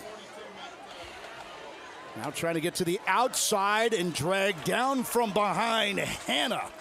Johnny on the spot. That's a great play by Spence Hannah. That ball bounced to the outside, and he came flying in from his free safety spot. 3rd down for the Huskies. With a man in motion. Dobson rolls right. He's going to look over the middle. It is caught inside the 2. Deuce Alston. And now the Huskies try to take advantage. There's a flag on the play. Well, looks like it's coming back, Chad. Just an incredible job by Dobbins of waiting to the very last minute before he let go of that football. I think it's going to be a late hit on the quarterback, and that's what it's going to be. Okay. Well, they were all roughing the passer. Fortunately for the Rebels, that's not many yards. That ball was down at about the 1.5. You're going to go half the distance from there. But again, that turnover just so huge.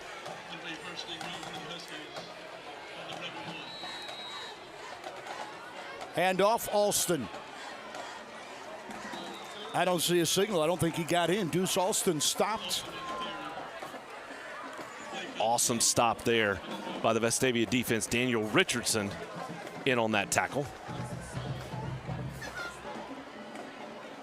Alston sets up to the right of his quarterback. Here comes Dobson. Pursuit, and Dobson taken down for a loss. Now a 3rd down play. Grayson Bruno again picking right up where he left off in the first half, just showing up big time. So it was 1st and goal from inside the 1. Now it's 3rd and goal from outside the 3. Passing formation for Dobson on a 3rd down.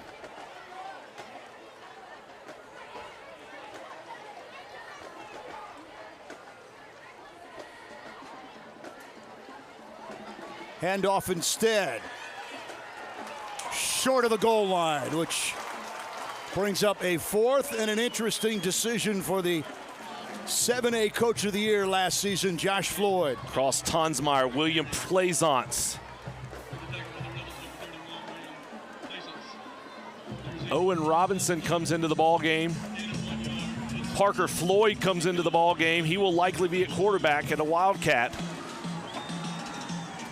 So Hewitt going heavy package. Big play here on 4th down. Floyd at quarterback. Floyd over the right side. Vestavia Hills hits him. And the Huskies come up empty. What a great job by this Vestavia defense. You could see Coach Evans fired up right there. His defense put in a tough spot. You think your offense is going to come out, potentially put a drive. You have a sudden change on the turnover on the kickoff return. A huge completion by Hewitt to get inside the 1 after the roughing the passer, and then 4 stops in a row by this Rebel defense. Incredible. Taff and the Rebels. First official possession. Charlie trying to get to the outside and barely got to the goal line. Left side of the Husky defense. That's Hayden Chauvin, one of their safeties. And the Rebels backed up to the 1. So you're still not, you're nowhere near out of trouble yet, Chad. You've still got many downs, many yards to go before you can move the chains rather. You see all the running backs in the end zone, and then that'll get you a couple of yards. But still, you got a 3rd and long. It's going to be 3rd and 8. And so the question becomes, how aggressive do you want to be? Do you feel confident with the ability to protect Taft in the backfield? We have not seen a lot of Vestavia receivers be able to get open against this Hewitt secondary. They've been very strong back there covering up the Rebel receivers. So we'll see what they decide to do. Or do you just run the ball, give yourself a little cushion to try and punt it away? 3rd and 7. Taft trying to draw the Huskies off sides.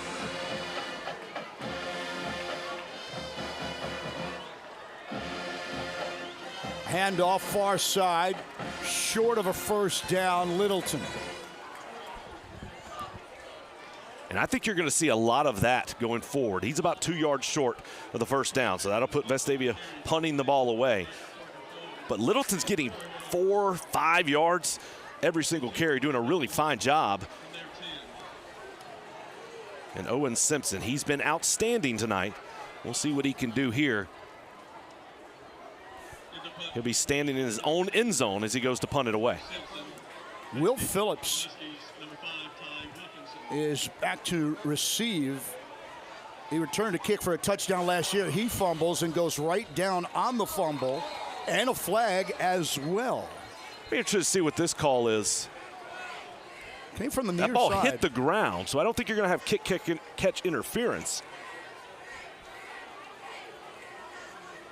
There was no one near him when the ball hit his hands before he dropped the ball.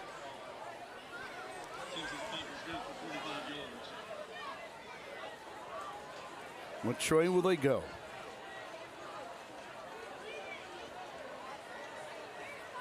After the end of the kick, personal foul, face mask, against the kicking team, 15-yard penalty, 1st down.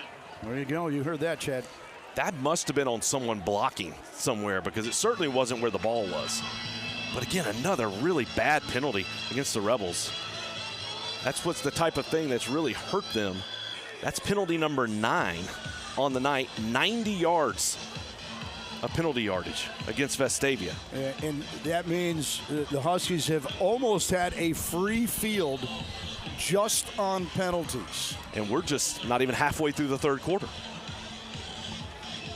So Dobson comes back in. He has not found any success in the air. Short pass this time. Caught near side. Jacob Serena. That's Hewitt's longest completion of the night. It's 9 yards. It was about a 5-yard hitch route, and they picked up another 3 or 4 after the catch. 2nd and about 1. Alston has the 1st down and more. Alston inside the 20 to about the 16 of the Rebels. And Coach Evans is incredibly frustrated about that. When it was a misalignment for the Rebels, he was signaling for them to move over. They didn't do so and caught Vestavia off guard. 1st down. Handoff, tripped up. C.J. Davis has not been able to get an explosive play today. A freshman, 5'10", 180. And you can just tell that young man is going to be special before he finishes his 4 years at Hewitt-Trussville. 3 wide receivers to our near side.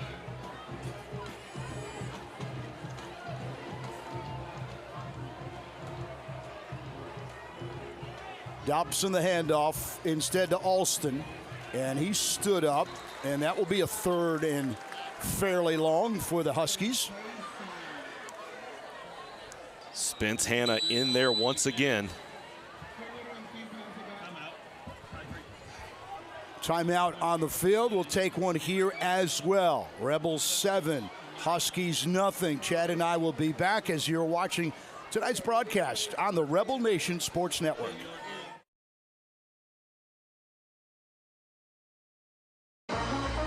In every moment, greatness awaits. For the bold, the visionary, and those ready to take their shot.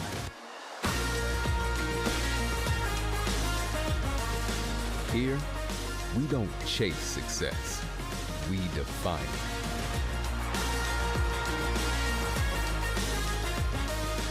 The University of Alabama, where legends are made.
Renew and refresh.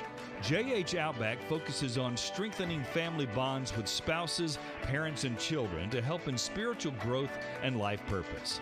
Join us for a fun-filled weekend together in an undistracted environment, enjoying the outdoors with great food, entertainment, and live music. JH Outback. Renew and refresh.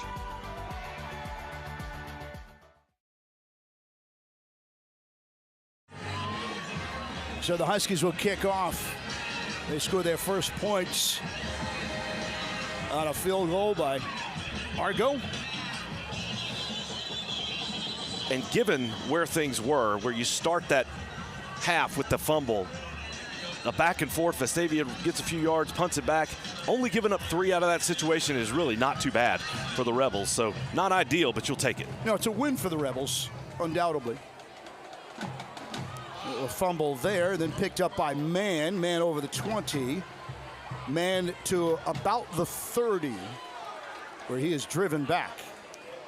Remember that electric touchdown return last week by Carson Mann.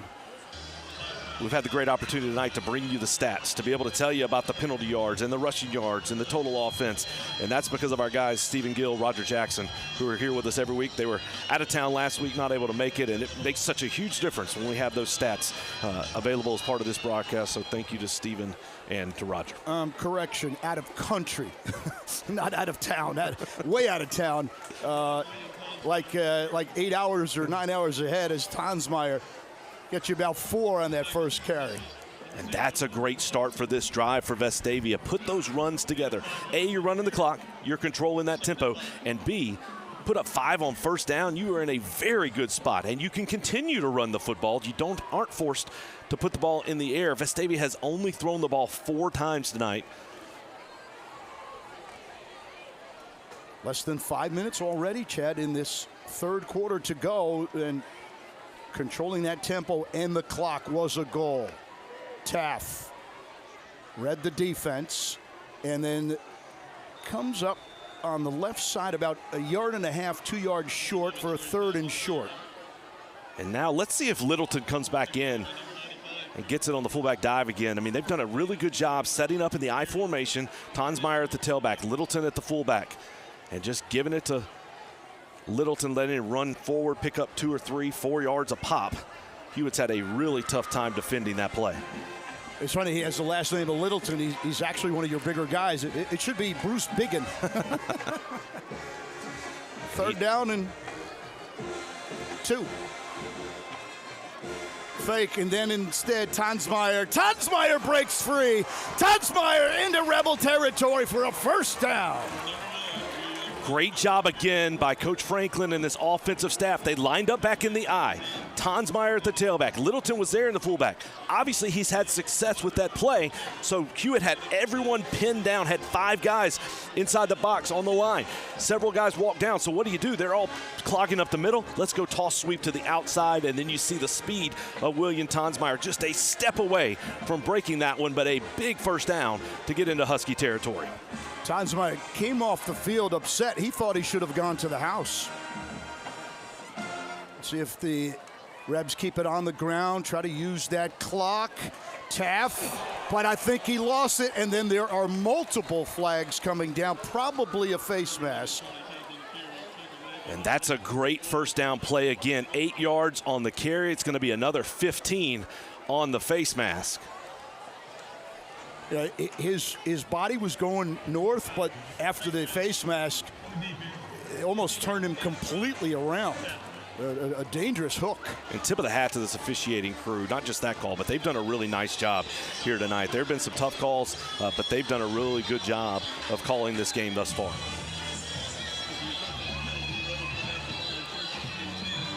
Not quite in the red zone for the Rebels. Littleton comes over to get some instructions. We have watched, by the way, the maturation of sophomore Charlie Taff from game 1 to 2, from 2 to 3. It helps when he's got his security blanket right there on his left hip. Tonsmeyer is back in. William gets it. Tonsmeyer trying to get to the outside edge, and he does. Scampers down and still going before he's pushed out of bounds. They will mark him out at about the 10. Thought he had a little bit more of that, but still, excellent run. Chad, he's so deceptive. He's not huge. He is very patient with his cuts. Oh, they moved him all the way back to the 17. Wow. So tough break for the Rebels there. You had one official marking him out at the 10. They even moved the sticks. You can see him on the top of your screen. They moved the sticks for a first down, and now they've marked him all the way back at the 17. Now, they are going to call it a first down. I don't think that's, if they're marking it at the 17, I don't think that's correct. Here comes Robert Evans. I would imagine that's him with the red hat. If he's out at the 17, that is short of where the first down marker was. But nonetheless, they've got it 1st and 10 at the 17.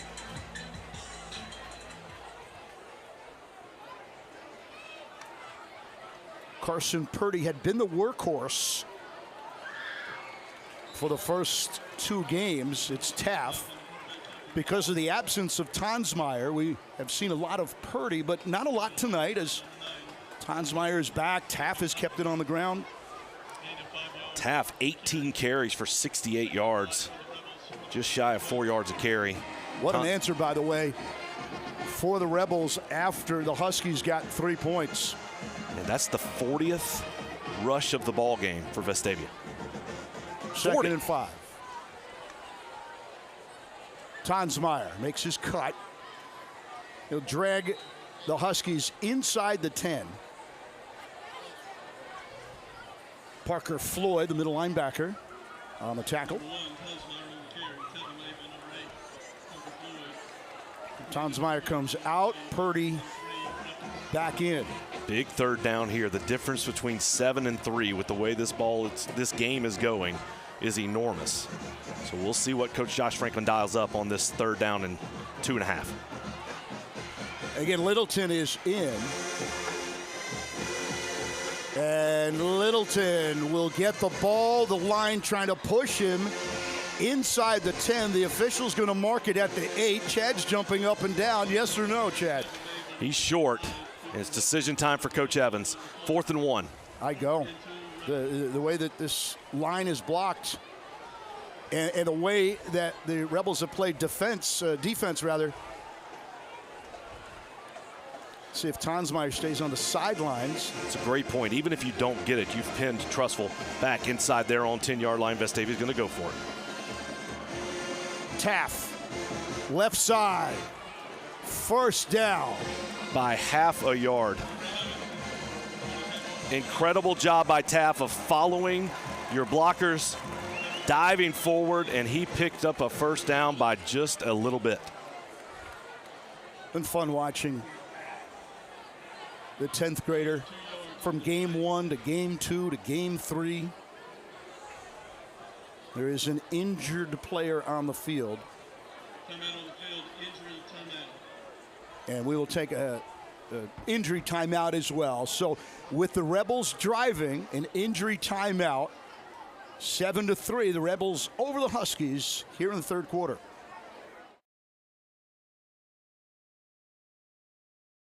At Birmingham Fastener, every day begins with our core values: integrity, grit, and accountability. We're on the lookout for talented individuals to join our sales and manufacturing teams at one of the nation's leading manufacturers. With over 15 locations nationwide, we offer endless opportunities for growth and success alongside incredible teammates. Be a part of shaping the future of American manufacturing and help us build our nation's infrastructure. Renew and refresh. JH Outback focuses on strengthening family bonds with spouses, parents, and children to help in spiritual growth and life purpose. Join us for a fun-filled weekend together in an undistracted environment, enjoying the outdoors with great food, entertainment, and live music. JH Outback. Renew and refresh.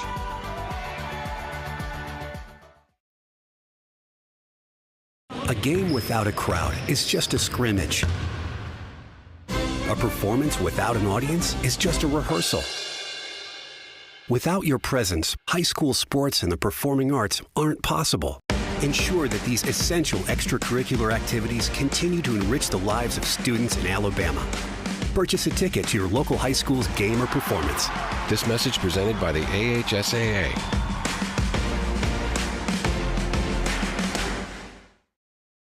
Carson Purdy goes into the tent. Looked like a leg issue. Vestavia does pick up the first down. Coach Josh Floyd is not happy on the Hewitt sideline. He has been chirping and barking in the official's ear the entire time and is still doing it. He did not like that spot. But nonetheless, Vestavia gets a first down, 1st and goal from the 7. There is less than 1 minute to go in the third quarter. If Robert Evans had a blueprint. And Coach Floyd is down at the 8-yard line outside of the coach's box. These officials are being very lenient. Meanwhile, a handoff to William Tonsmeyer in for 6.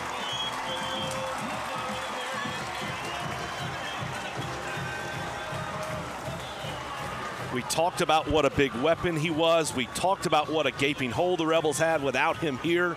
Tonsmeyer with the touchdown rush. He's over 80 yards on the night. And Vestavia takes a 13-3 lead with the PAT pending. Owen Simpson makes it 14-3. So Tonsmeyer and Littleton have scored on the ground. We'll be back near the end of the third quarter with the Rebels in front when we come back.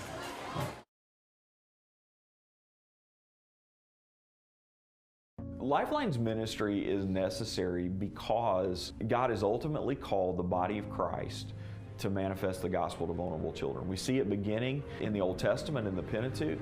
God continues to renew that call over and over and over again to the people. Lifeline, in its role, comes alongside the church with that very narrow specialization to allow the church to live out the mission that the church has been given to proclaim the gospel through orphan care. It will take 12 minutes and 36 seconds for the Rebels to pull off an upset against a ranked opponent. There's your score, 14-3. And the Rebels defense right now, they would be the stars, allowing just a field goal and a goal line stance if you have not been with us. By the way, they had a dangerous return game last week, but not a whole lot against the Rebels as Simpson puts it in the air and right at the goal line. Some room on the right side. This is already going around 60 yards, and then driven out of bounds is C.J. Davis. Good field position now for the Huskies. Yeah, that's a big-time return by C.J. Davis. He was right on the end zone line. The official did not call that a touchback. That was inches from whether it was in the end zone or not. He let it play out. Now, it does look like they're talking. We've got some kind of situation on the far sideline. The officials are discussing. Yeah, just before that Tonsmeyer touchdown, I did look at the sideline, and you were right. Josh Floyd had to be real close to a personal foul. And you can see Coach Floyd there in the black hat. He is still not happy with the way things have played out over the last several minutes here in this ball game. Not sure. I do not see a flag on the field, so not entirely sure what they're discussing. If we think that Coach Floyd is fuming now, if this thing comes back to the 20, he will blow a gasket. We'll wait the call here.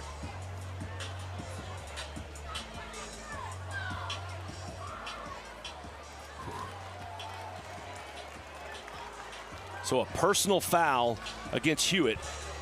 Trying to read body language, read lips, read movement. It looks like the official said someone from Hewitt shoved someone into the ground at the end of the play. Just a bad mistake for Hewitt after a great return by Davis. Gave the Huskies great field position. So help me out, 15 from the spot 15 of the foul. from the spot, from the end of the play. And so still good field position for Hewitt, but you're not as close as you were. 24 seconds remaining, third quarter. Dobson handoff. Alston all night long, 3, maybe 4. There hasn't been a big gainer by Deuce Alston, James Kelly, C.J. Davis. They've been bottled up for the most part. 2nd and 7, probably the last play of the third quarter. Dobson on the slant, incomplete. And who's there? Spence Hanna.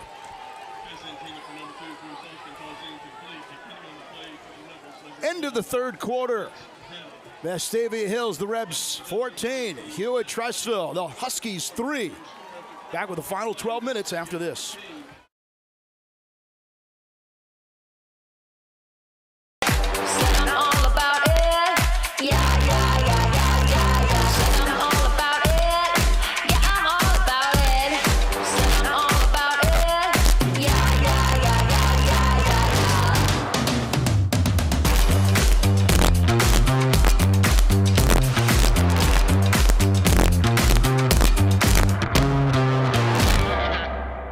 You have to pay taxes.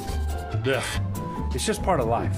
In the great state of Alabama, we have an awesome thing in our tax code called the Alabama Accountability Act, which allows you to redirect up to 100% of your state taxes to Scholarship for Kids, a scholarship granting organization that benefits partner schools like Restoration Academy. It's a no-brainer. Use your tax money for something that will make a huge impact at no cost to you. For more information, go to choosera.org.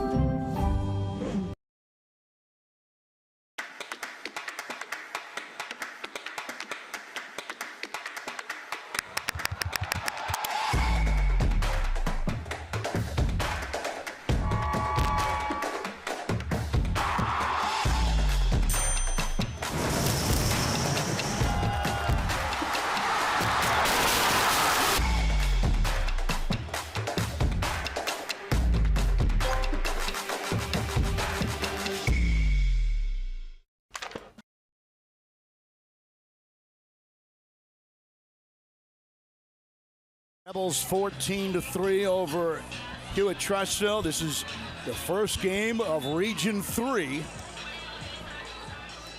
Robert Evans' team came in at 0-2. 3rd and 7 for the Huskies. To the air, caught.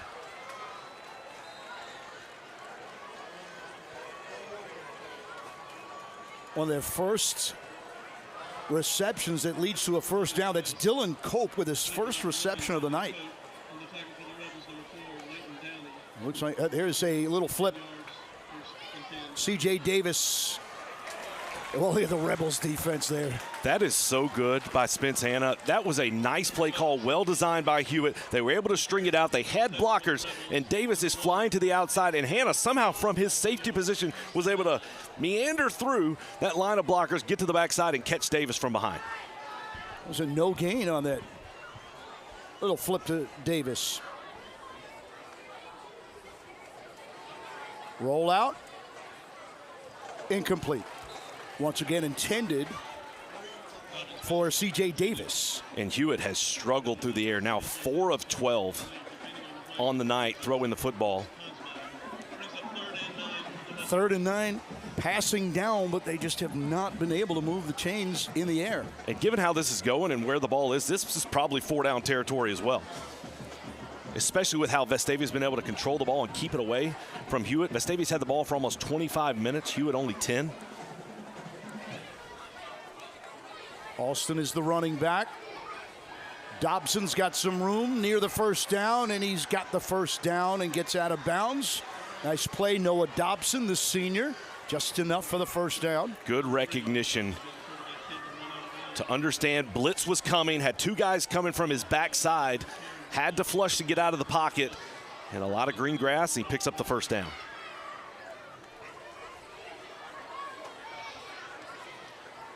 Maybe 4 yards for number 4, James Kelly. Looked like he actually slipped trying to make a cut there. We talked about it. It rained pretty early in the evening for about an hour before the game, and then as this game was started. It hasn't rained since about the early second quarter, but still a little wet. Kelly stays in, gets the handoff. It'll be short, so it'll be a 3rd down coming up.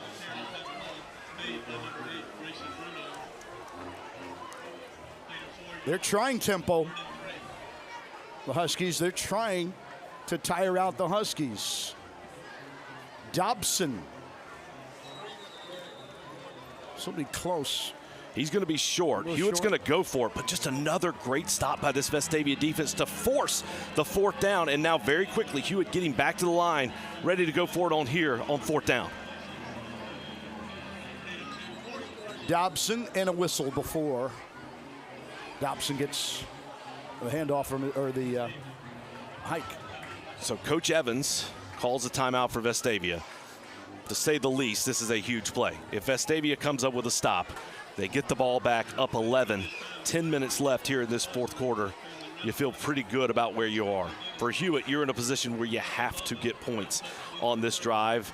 It's an easy decision to go for it on 4th down. You're looking at 4th and less than 1. We've seen them try the Wildcat on several situations. We'll see what they do. And just going back, we've praised this Vestavia defense all night long. 128 yards of total offense they've held Hewitt to. That is so hard, especially with the fast pace that Hewitt runs with. Because they're getting set so fast, because they're snapping the ball so quickly, you have bust. That just happens because your defense can't get set. It's hard to actually call a defense. Now here, Coach Evans calls timeout. He can put the play exactly what he wants on. But at the same time, Hewitt has time to decide what they want to do. Let's see who comes out of that huddle as the quarterback. With Parker Floyd is coming into the ballgame. He typically is in the Wildcat quarterback position. That's where he's going to likely be lined up. So it'll be Floyd in the Wildcat. 4th and 1 for Hewitt. Floyd was stopped at the goal line. Here he is. Needs 1. Pursuit. Did he get there? I don't think so. Spence Hanna once again making the big play for the Rebels. I don't know what to say about that young man. He's been injured since preseason. He's been fighting through it. He's not getting many, if any, reps during the week, but he's showing up. He's playing hard, and he's making it happen, gutting this one out. He's been doing it all season long, and there he makes the biggest stop of the ball game for the Rebels. So the Huskies 0 for 2 with Parker Floyd in the Wildcat. They're not used to this. They have blown out their first 2 opponents. And it started with a great push up the middle by this Vestavia defensive line. Tonsmeyer scored a touchdown over the 25. Parker Floyd's 5'10", 195 pounds. He's your starting middle linebacker. You don't want him going east and west. You want him in the quarterback position. If he's in the Wildcat, you want him going downhill. Well, what happened that time? Vestavia gets a huge push up front, right up the middle. That forces Floyd to go to the outside, and that's what allowed Hannah to come up and make the tackle. And by the way, Carson Purdy is back in. He went into the tent, but he's on the field. He's the second tailback. They stack up Littleton. Remember, that clock is becoming the friend for the Rebels. It's still a little bit over 9 minutes, still got clock, but it's the way the Rebels have moved the ball on the ground. And every first down essentially equates to a minute and 10, minute 15 seconds that you're able to run off the clock. So here you're looking at a 3rd and 4. We'll see if Vestavia stays on the ground or do they put the ball in the air. Again, only 4 passes the entire football game for Vestavia.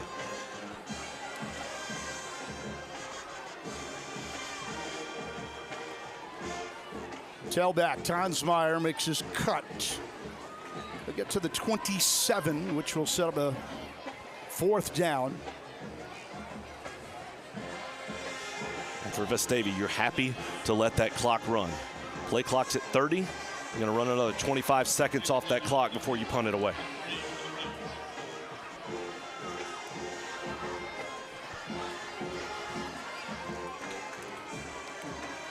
When Simpson punts it, there will be less than 8 minutes in the 4th.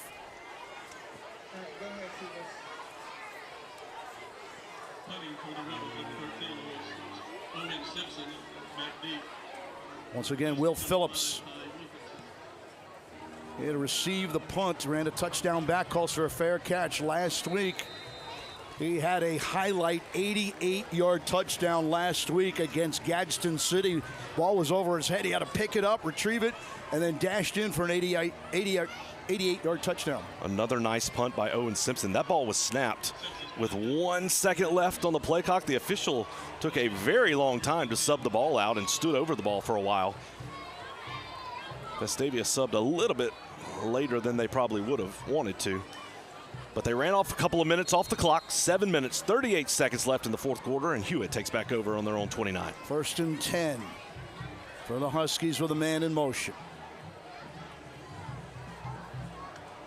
They have struggled in the air. Dobson will roll out. There's some pressure coming. Leaps in the air, throws it downfield, incomplete, and almost picked off by Leighton Downey. Downey was in perfect position. He's in man-to-man coverage. Down the field against Dylan Cope. A weird throw there by Dobbins. Really jumped in the air as he threw it. Hard to get a lot of oomph on the football when you throw it like that. But he laid it out there, and Downey was in the perfect spot. 2nd down. Kelly.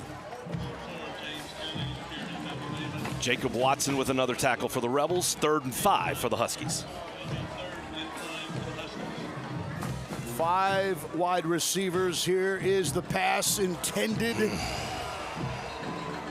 for Dylan Cope, incomplete. And you had more Rebels than you did Huskies around that one. Yeah, and Downey got there a little bit too early. It's going to be pass interference against Hewitt-Trussville. Against Vestavia. So that's going to give Hewitt a 1st down. And that's a ball, you know, Downey's eyes got so big. Had a chance to get in there, and if he would have gotten around the receiver to make that catch, that is a pick 6 to the house. Instead, it's pass interference against Vestavia and a 1st down for the Huskies. It might have been game over. It could have been. We talked about chess earlier. It could have been checkmate. 1st down and 10 for the Huskies. They are in a near score position. Complete. You got about 4 yards to Jacob Serena. And that's a nice completion for Hewitt, but if you're Vestavia, you'll give them that all day. A little 4-yard dump pass, absolutely. In fact, scoreboard will give it just 3 yards. 2nd and 7. Dobson trying to go long, got his guy caught. Inbounds and complete. One of the longest completions of the day for the Huskies. They hit Jacob Serena. And Bachnick has played a really good game tonight for Vestavia at corner. That time, he bit on the pump fake. It was a pump and go. Bit on the pump fake and wide open down the field. Dobson falls on the first down play. Second down. Under 7 minutes remaining.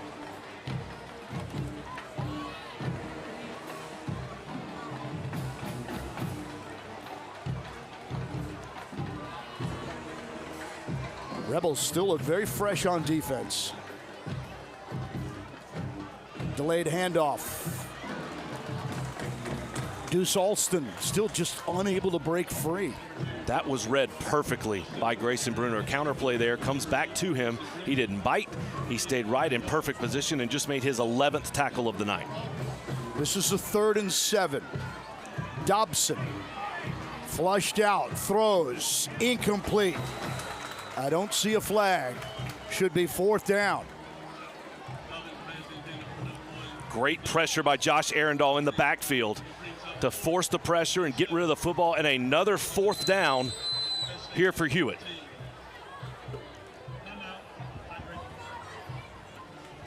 Timeout, which means we'll take one as well. The Rebels with a 14-3 lead here in the 4th. We'll be back.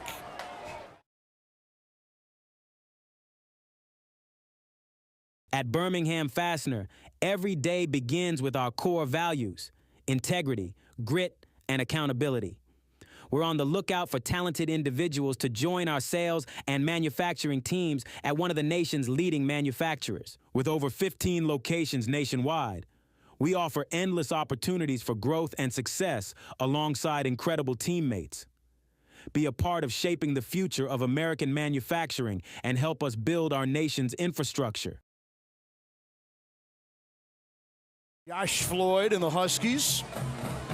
Just before the timeout, I thought I saw the field goal team coming on. Colton Argo has accounted for the only Husky points, but he is left on the sidelines, and you are looking at a monster 4th down. And you got to get 7 if you're the Huskies.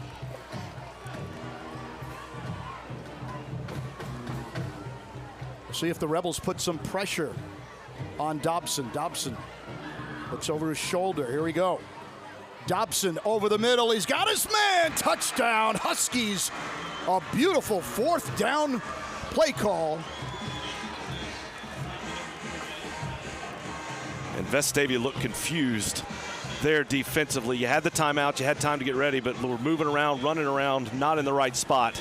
And nice execution there by Hewitt. Hewitt now going to go for 2, try to make this a 3-point game. There's James Kelly on the reception. Beautiful 4th down throw by Noah Dobson. So Coach Floyd comes down to call a timeout, but they're going to reset the play clock. They do not call the timeout. They reset the play clock, and now it will wind as Hewitt goes for 2. Down 5. And as you mentioned, this would give the Huskies a chance to get within a field goal. Now, if they don't convert, then they will be down and needing a touchdown. Dobson rolls right, throws towards the end zone. 2-point conversion for the Huskies in the back of the end zone. They complete it to Dylan Cope. All right, so the Huskies make it a 3-point game with under 6 minutes remaining. We'll be back for this exciting finish after this.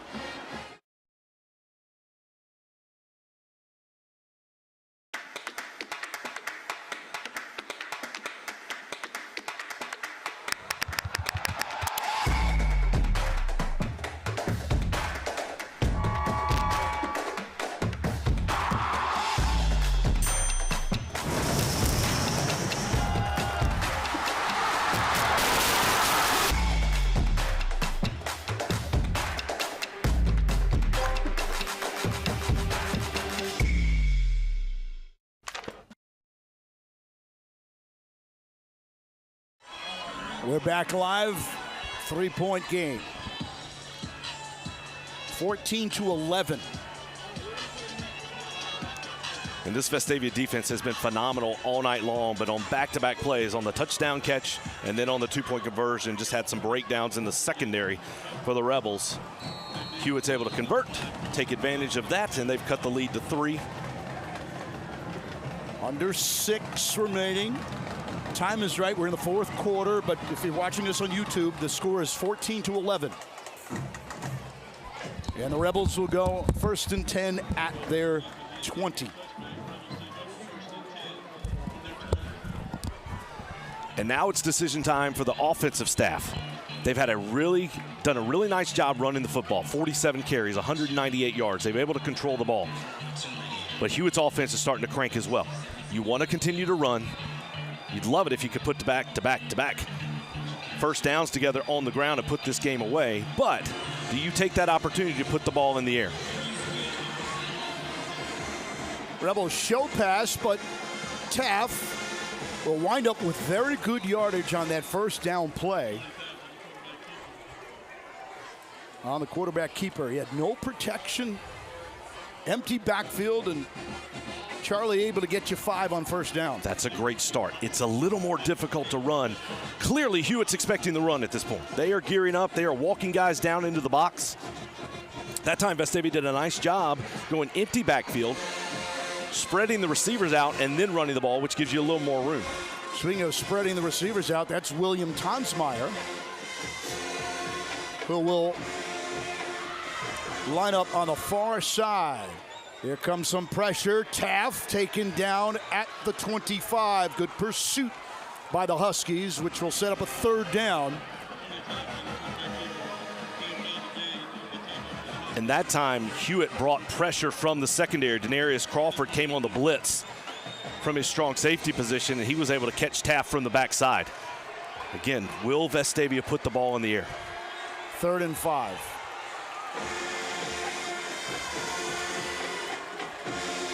Stubbs and man on the far side. I formation. It's a fake, an incomplete pass. And that gives the ball right back to the Huskies. Chet? So worst case scenario there, not only do you not convert, the clock stops on the incompletion. Just Vestavia not willing to throw the ball down the field. Tried to get Tonsmeyer on the swing pass in the backfield. That allows you to release the lineman downfield, but a good job again by Hewitt getting good pressure into the backfield, getting a hand on that football, and it falls incomplete. Simpson. Yeah, this time Phillips wants to return it. Down at around 37-38, where the Huskies down by 3 will go to work here in the 4th quarter. Nice coverage there by the punt team for Vestavia. And now it's all about this defense stepping up. We've seen Hewitt hit a couple of big plays. At this point in the ballgame, obviously Hewitt's thinking touchdown to try and take the lead, but they only need a field goal to tie it up.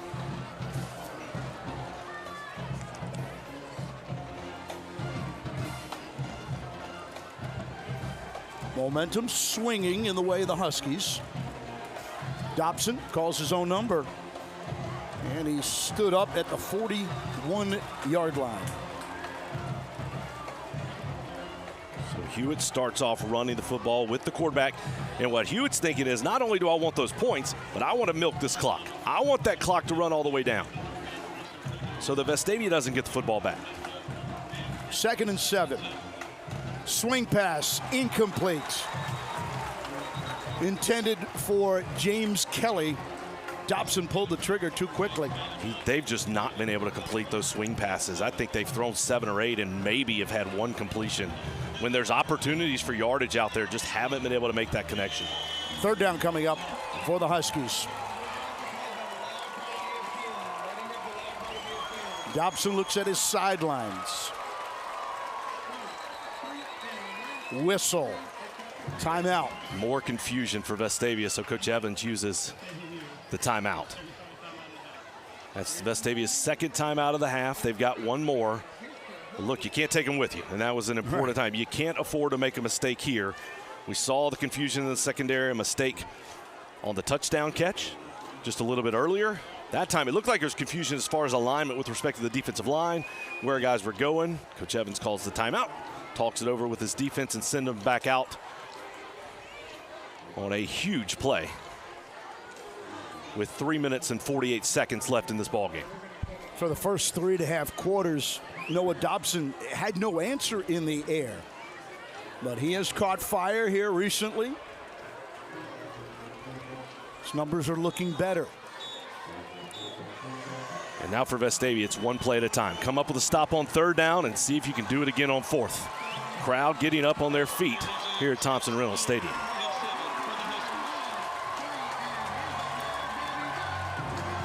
Kelly in motion.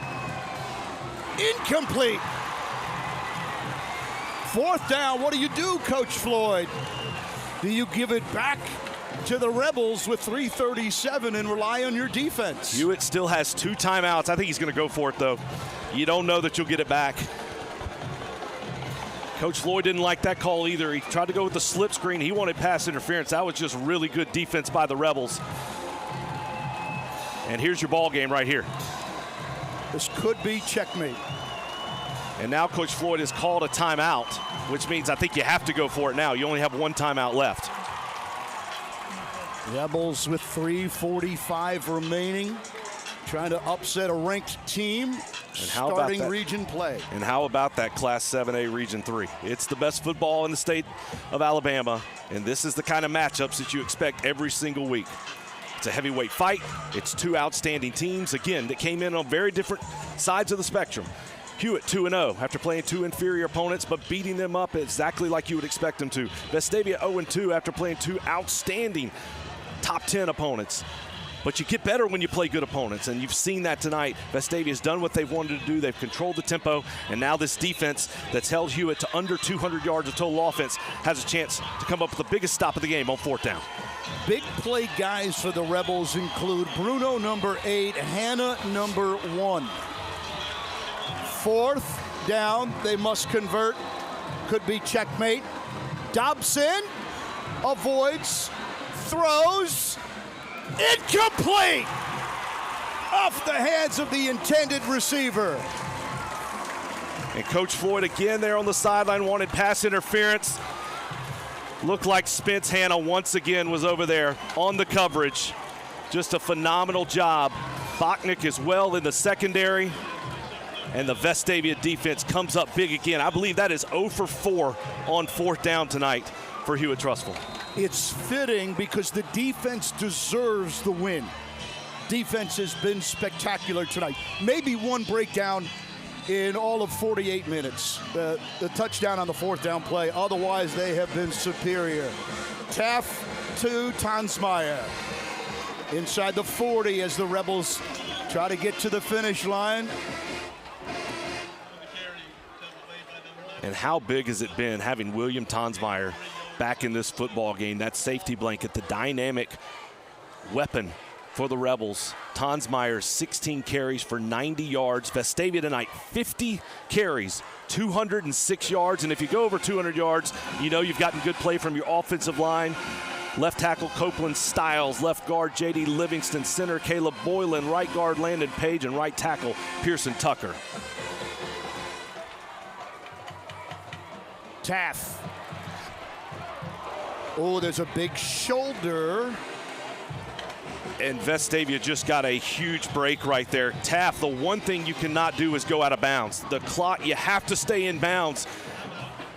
And you got the big hit there, but because of that big hit, Taff stayed in bounds. The clock kept running, so Hewitt is forced to call their final timeout of the ball game. With a 3rd down coming up for the Rebels, trying to ice the game.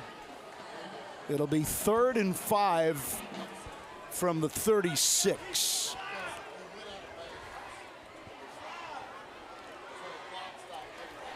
We talked about the psyche of these Rebels, and that's what Robert Evans was working on. Yeah, and they've come up to play. They've done a great job. They've showed up tonight. And despite the record, despite what they've gone on. They had confidence in themselves. This coaching staff had confidence in this football team. And now here you are, 3rd and 5. You get one more first down, and this is ball game. Do you play chess, by the way? I do not. I did for a long time. Just still waiting to say checkmate. Not yet, but a first down might do it. Man in motion, Littleton. Taff by himself. Still fighting. He's going to come up short. Although, look how close he did get. He is short. I got it 4th and 1, but it's 4th and a long one. You're probably looking at closer to 2. Yeah, they just the spot again. So what do you do now? You got an excellent kicker, but you can yell checkmate if you get this first down. So for Vestavia, you're going to let this clock run down and call timeout. 2:12 remaining. Chuck. That'll take you under 2 minutes, and then you got to make the decision. Do you have the confidence that you can go? I think with Coach Evans, the way he tends to look at this, he measured with the analytics. So he's going to say, hey, what's the best option here? And he's going to make a decision. I think you're a little too far. You'd be looking at about a 50-yard field goal. And even if you got the field goal, Hewitt could still go down the field, score a touchdown, kick an extra point, and win the ball game. Plus, you risk a miss with good field position, or you risk some kind of block because you're trying to kick it a little farther. I fully expect them to go. If you punt it, Simpson's been outstanding. You can pin them in, but still, they could go down the field and either tie or win the ball game. You've got a chance to win it. You got a chance to put it away on a 4th down and 2 yards. You're going to dial up what you think is your best run play and go make it happen. Friday night football at Thompson Reynolds Stadium, down to the final 1 minute and 51 seconds. It was a dreary beginning to this game, weather-wise. Cleared up around the second quarter. The Rebels have played outstanding defense. They need Charlie Taff and the offensive line to get 2 more yards. You got it at 4th and 2. You got a play call? I'm either going toss sweep to the outside or I'm giving it to Littleton again up the middle. I think you'll see him in the I formation, and then we'll see what do they decide. Do they give it to Littleton straight ahead or try to go to Taff or Tonsmeyer on the outside? See where they lined up. Littleton in the H-back position. It's Taff. Taff looking for the outside. We'll see and wait for the spot. He got tripped up. Huskies are saying no. He's going to be short. That was a great effort. Did not get a great spot, but I think it was correct. A little bit short. And just a great job. Vestavia got a good push, but the secondary, knowing the run's coming, they immediately came diving in. I didn't catch a number, but did a good job of just getting in there and tripping Taff up. He made a nice move to get around one defender, but couldn't get around the second. And so, hey, tip of the hat to Hewitt's defense, too. They came up with the play when they needed to. Vestavia looking to put it away. And now for Hewitt, you've got a lot of time, 1:45 seconds left, and a chance to go down the field. At their 33. Pressure, and incomplete. 93 for the Rebels. That's Josh Arundel. You've called his name a few times. He's done a really good job of disrupting things for Hewitt. And I think if you're Vestavia, you got to make a decision of how aggressive do we want to be? How much pressure do we bring? That time you're able to get pressure with just your defensive front. 2nd and 10. Dobson, far side. Man falls down, incomplete. And that's where the rain gave you an assist. It hasn't rained in an hour and a half, but that field is still wet. That was an open receiver, would have been a first down and out of bounds to stop the clock. Instead, Serena slipped coming out of his break, and that ball fell incomplete. Now 3rd down. Obviously, you're in 4-down territory throughout this drive. Linebackers get back into formation. Over the middle it goes. It is incomplete after a big hit. They're calling it a catch and a fumble. A catch and a fumble, apparently, and if that's the case, it'll be the Rebels calling checkmate. Rebels are coming on the field.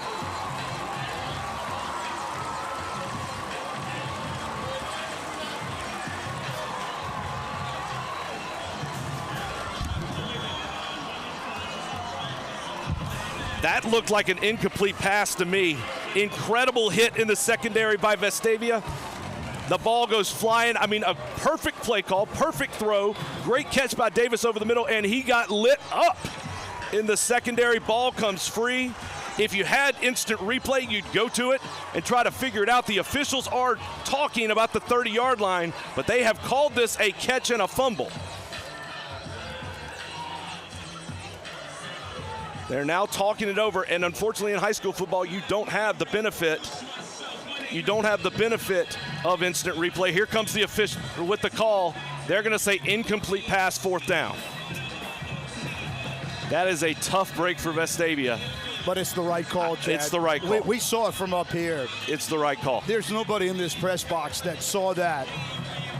And again, we have no slow-mo. We don't have replay. It looks like the right call.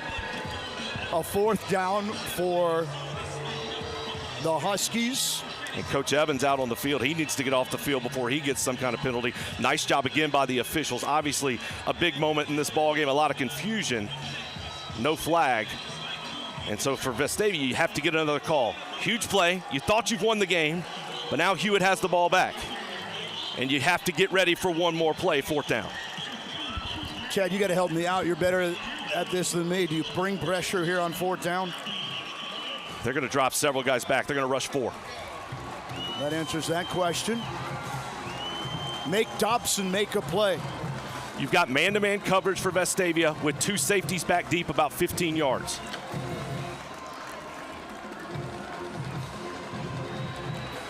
Dobson caught. And there's room. And inside the 30 as time is, or the clock will stop. C.J. Davis, the freshman, broke through. And good job by Dobson that time. Did a good job of avoiding the rush. Vestavia rushed 4. He had to get out of the pocket, roll to the right, and did a good job of keeping his eyes down the field to find his receiver. Handoff Kelly. Flag. This is going to be a big flag here. So holding against Hewitt. And every yard matters at this point because for Hewitt, a field goal ties the football game. 69 seconds remaining. Rebels by 3.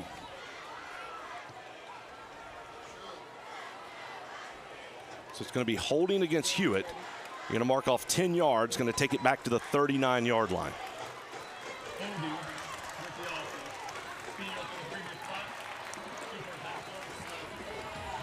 Excuse me, 37-yard line.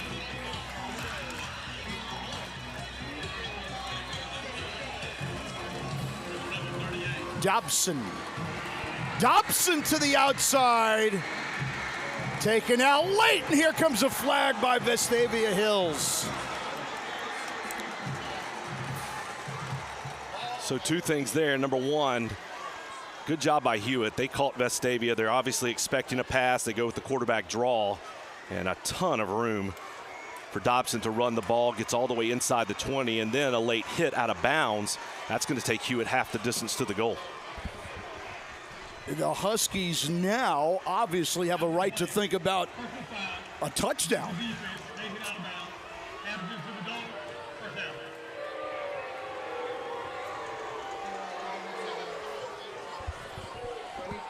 The scoreboard has Hewitt with 1 timeout left. I'm not sure if, I thought they called one a little bit later, so they either have 1 or none, but the scoreboard's showing them with 1. But goodness gracious, what a football game. Just under a minute left in the game. The entire offense available to Hewitt, as fast as they go, they get back to the line of scrimmage very quickly. They can run any play here at this point in the ball game. Man in motion for Dobson, fakes the handoff. Runs into the Rebels defense, but still winds up with a couple, maybe 3. So we've got a false start against Hewitt, or a legal formation.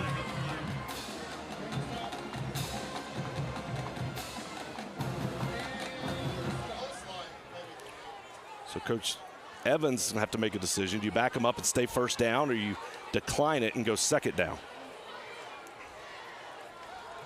45 seconds remaining. The Huskies need a field goal for a tie.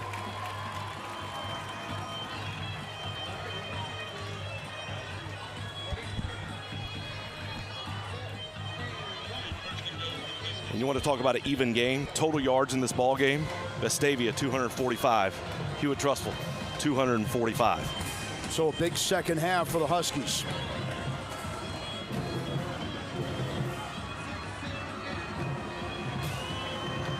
"13 yards away from a touchdown." Dobson got time. End zone. Incomplete, no flag. Looking for Dylan Cope. William Bachnick, Spence Hanna on the coverage, did a great job of being in the right spot. That was a good throw that time into the back corner of the end zone, but better defense.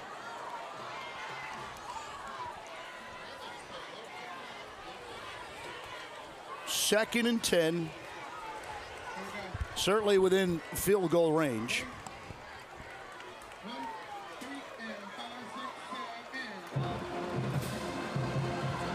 Rebels looking for a turnover to end this game. Huskies, and that might have been their final timeout there. So that is the final timeout for the Huskies as they think it over. And here you have to be smart for Coach Floyd. Obviously, you've got 32 seconds. Now, no timeouts. The clock can only stop if you go out of bounds or an incomplete pass. If they were to run the ball here, you've got to be very quick and think. You have to think very quickly, because if you get tackled inbounds, and that may be why he's calling this timeout, to talk through the scenarios with his team. If you get tackled in the field of play, you can do one of two things. Either one, you got to rush your field goal kicking team onto the field, which would be third down, or more specifically, what you would prefer to do is go up there and spike the ball. Because of that, I think you're obviously going to throw the ball. You'll probably see him throw it into the end zone. But if the Rebels are able to get a tackle in the field of play, Hewitt cannot stop the ball unless they spike it. The most important thing, however, is keep them out of the end zone. Dobson over the middle, incomplete, no flag. Good coverage again. And now for Hewitt on this third down, you have to take a shot in the end zone. Going back to what we said, you cannot afford to get tackled in the field of play and try to rush your field goal team on to get an attempt. And for Vestavia, number one, in the secondary, you keep them, play defense in the end zone. Don't allow the ball to be caught there. And then second, anything that's in front of you, make a tackle. The intended receiver is down on the goalpost, which looks like a cramp.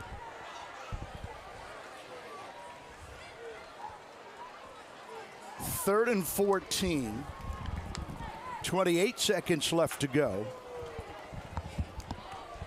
We take one more shot at the end zone.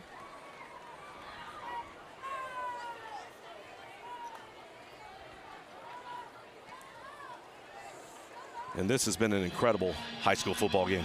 That's C.J. Davis.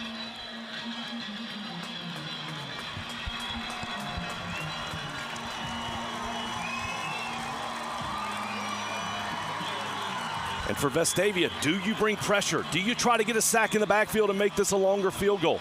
Force Dobbs to get rid of the football before he wants to. He has not been good under duress.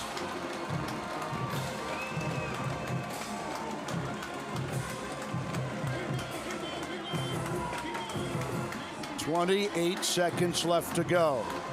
Dobson flings it. It is they're signaling touchdown, Chad.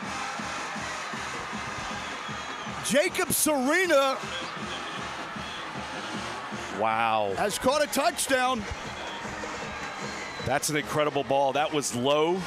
He went down and got that ball. It looked so close.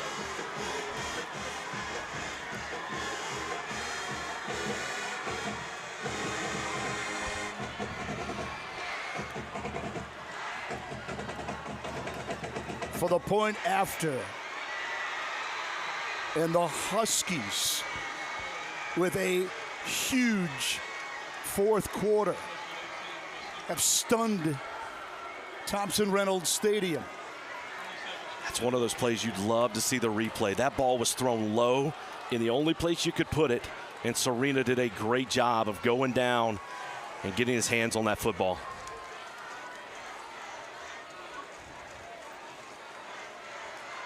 Four-point lead for the Huskies. 20 seconds remaining.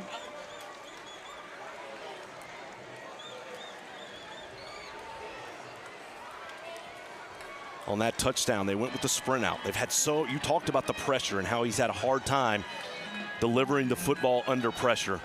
So that time they decided to roll him out, give him a better shot of looking down the field, and put the ball where only his guy could get it. And just a great job by Serena of going down and making that catch. We've had two very, very controversial plays here late in this ball game. The tip that Vestavia Hills thought they had the interception. This one here we can't see. Looks like Serena is going to get a walk-off touchdown perhaps. That's off of Vestavia Hills. And the Huskies say they have it, and it is now checkmate for the Huskies. They recover, and they will walk off of this field with a stunning comeback win over the Rebels. Yeah, that's tough. Obviously, they go with the pooch kick. Don't want to give Vestavia a chance to have any type of big return. Go with the short kick. It hits the Vestavia player on the kickoff return, and Hewitt's in the right spot, gets the recovery. So Vestavia's offense doesn't even get a shot to go back down the field. Stunned sideline for the Rebels. Their defense has played exceptional tonight, but they're going to come up short. A very late touchdown caught by Jacob Serena in the end zone. 19 seconds remaining. Victory formation for the Husky Nation.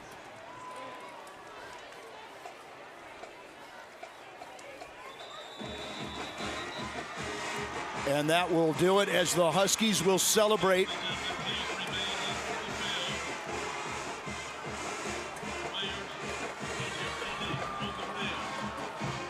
Huskies and Rebels.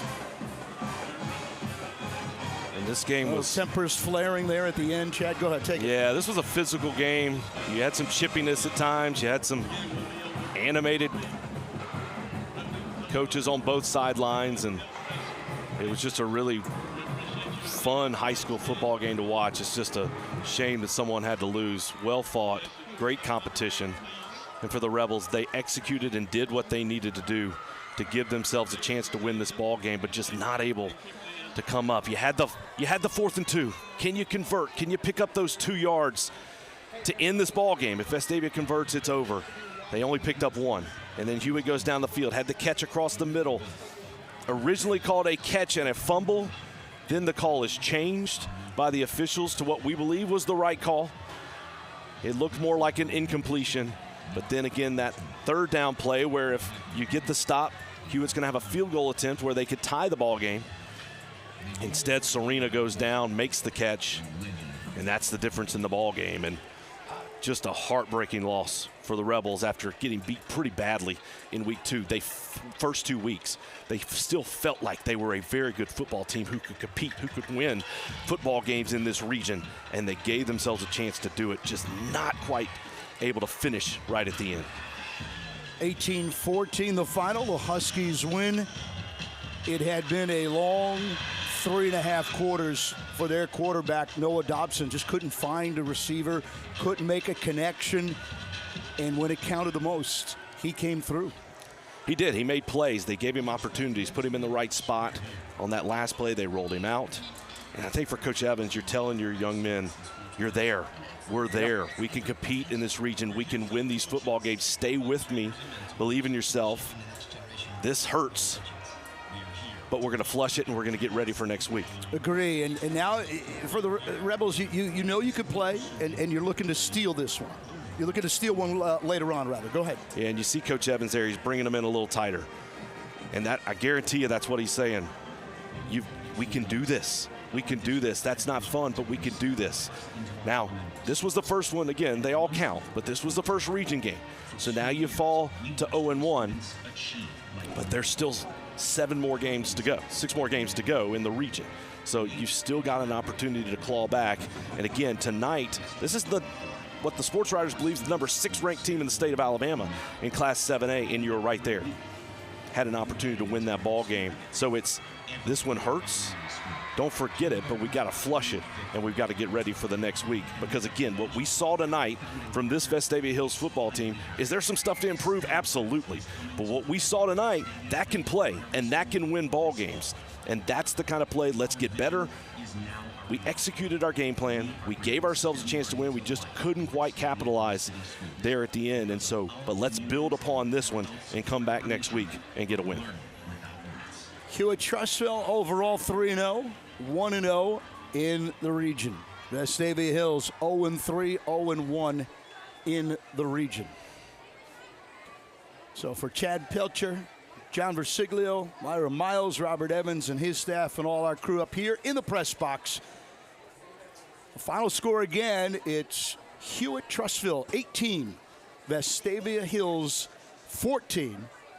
We'll see you next week from Tuscaloosa, live on the One Rebel Athletics app.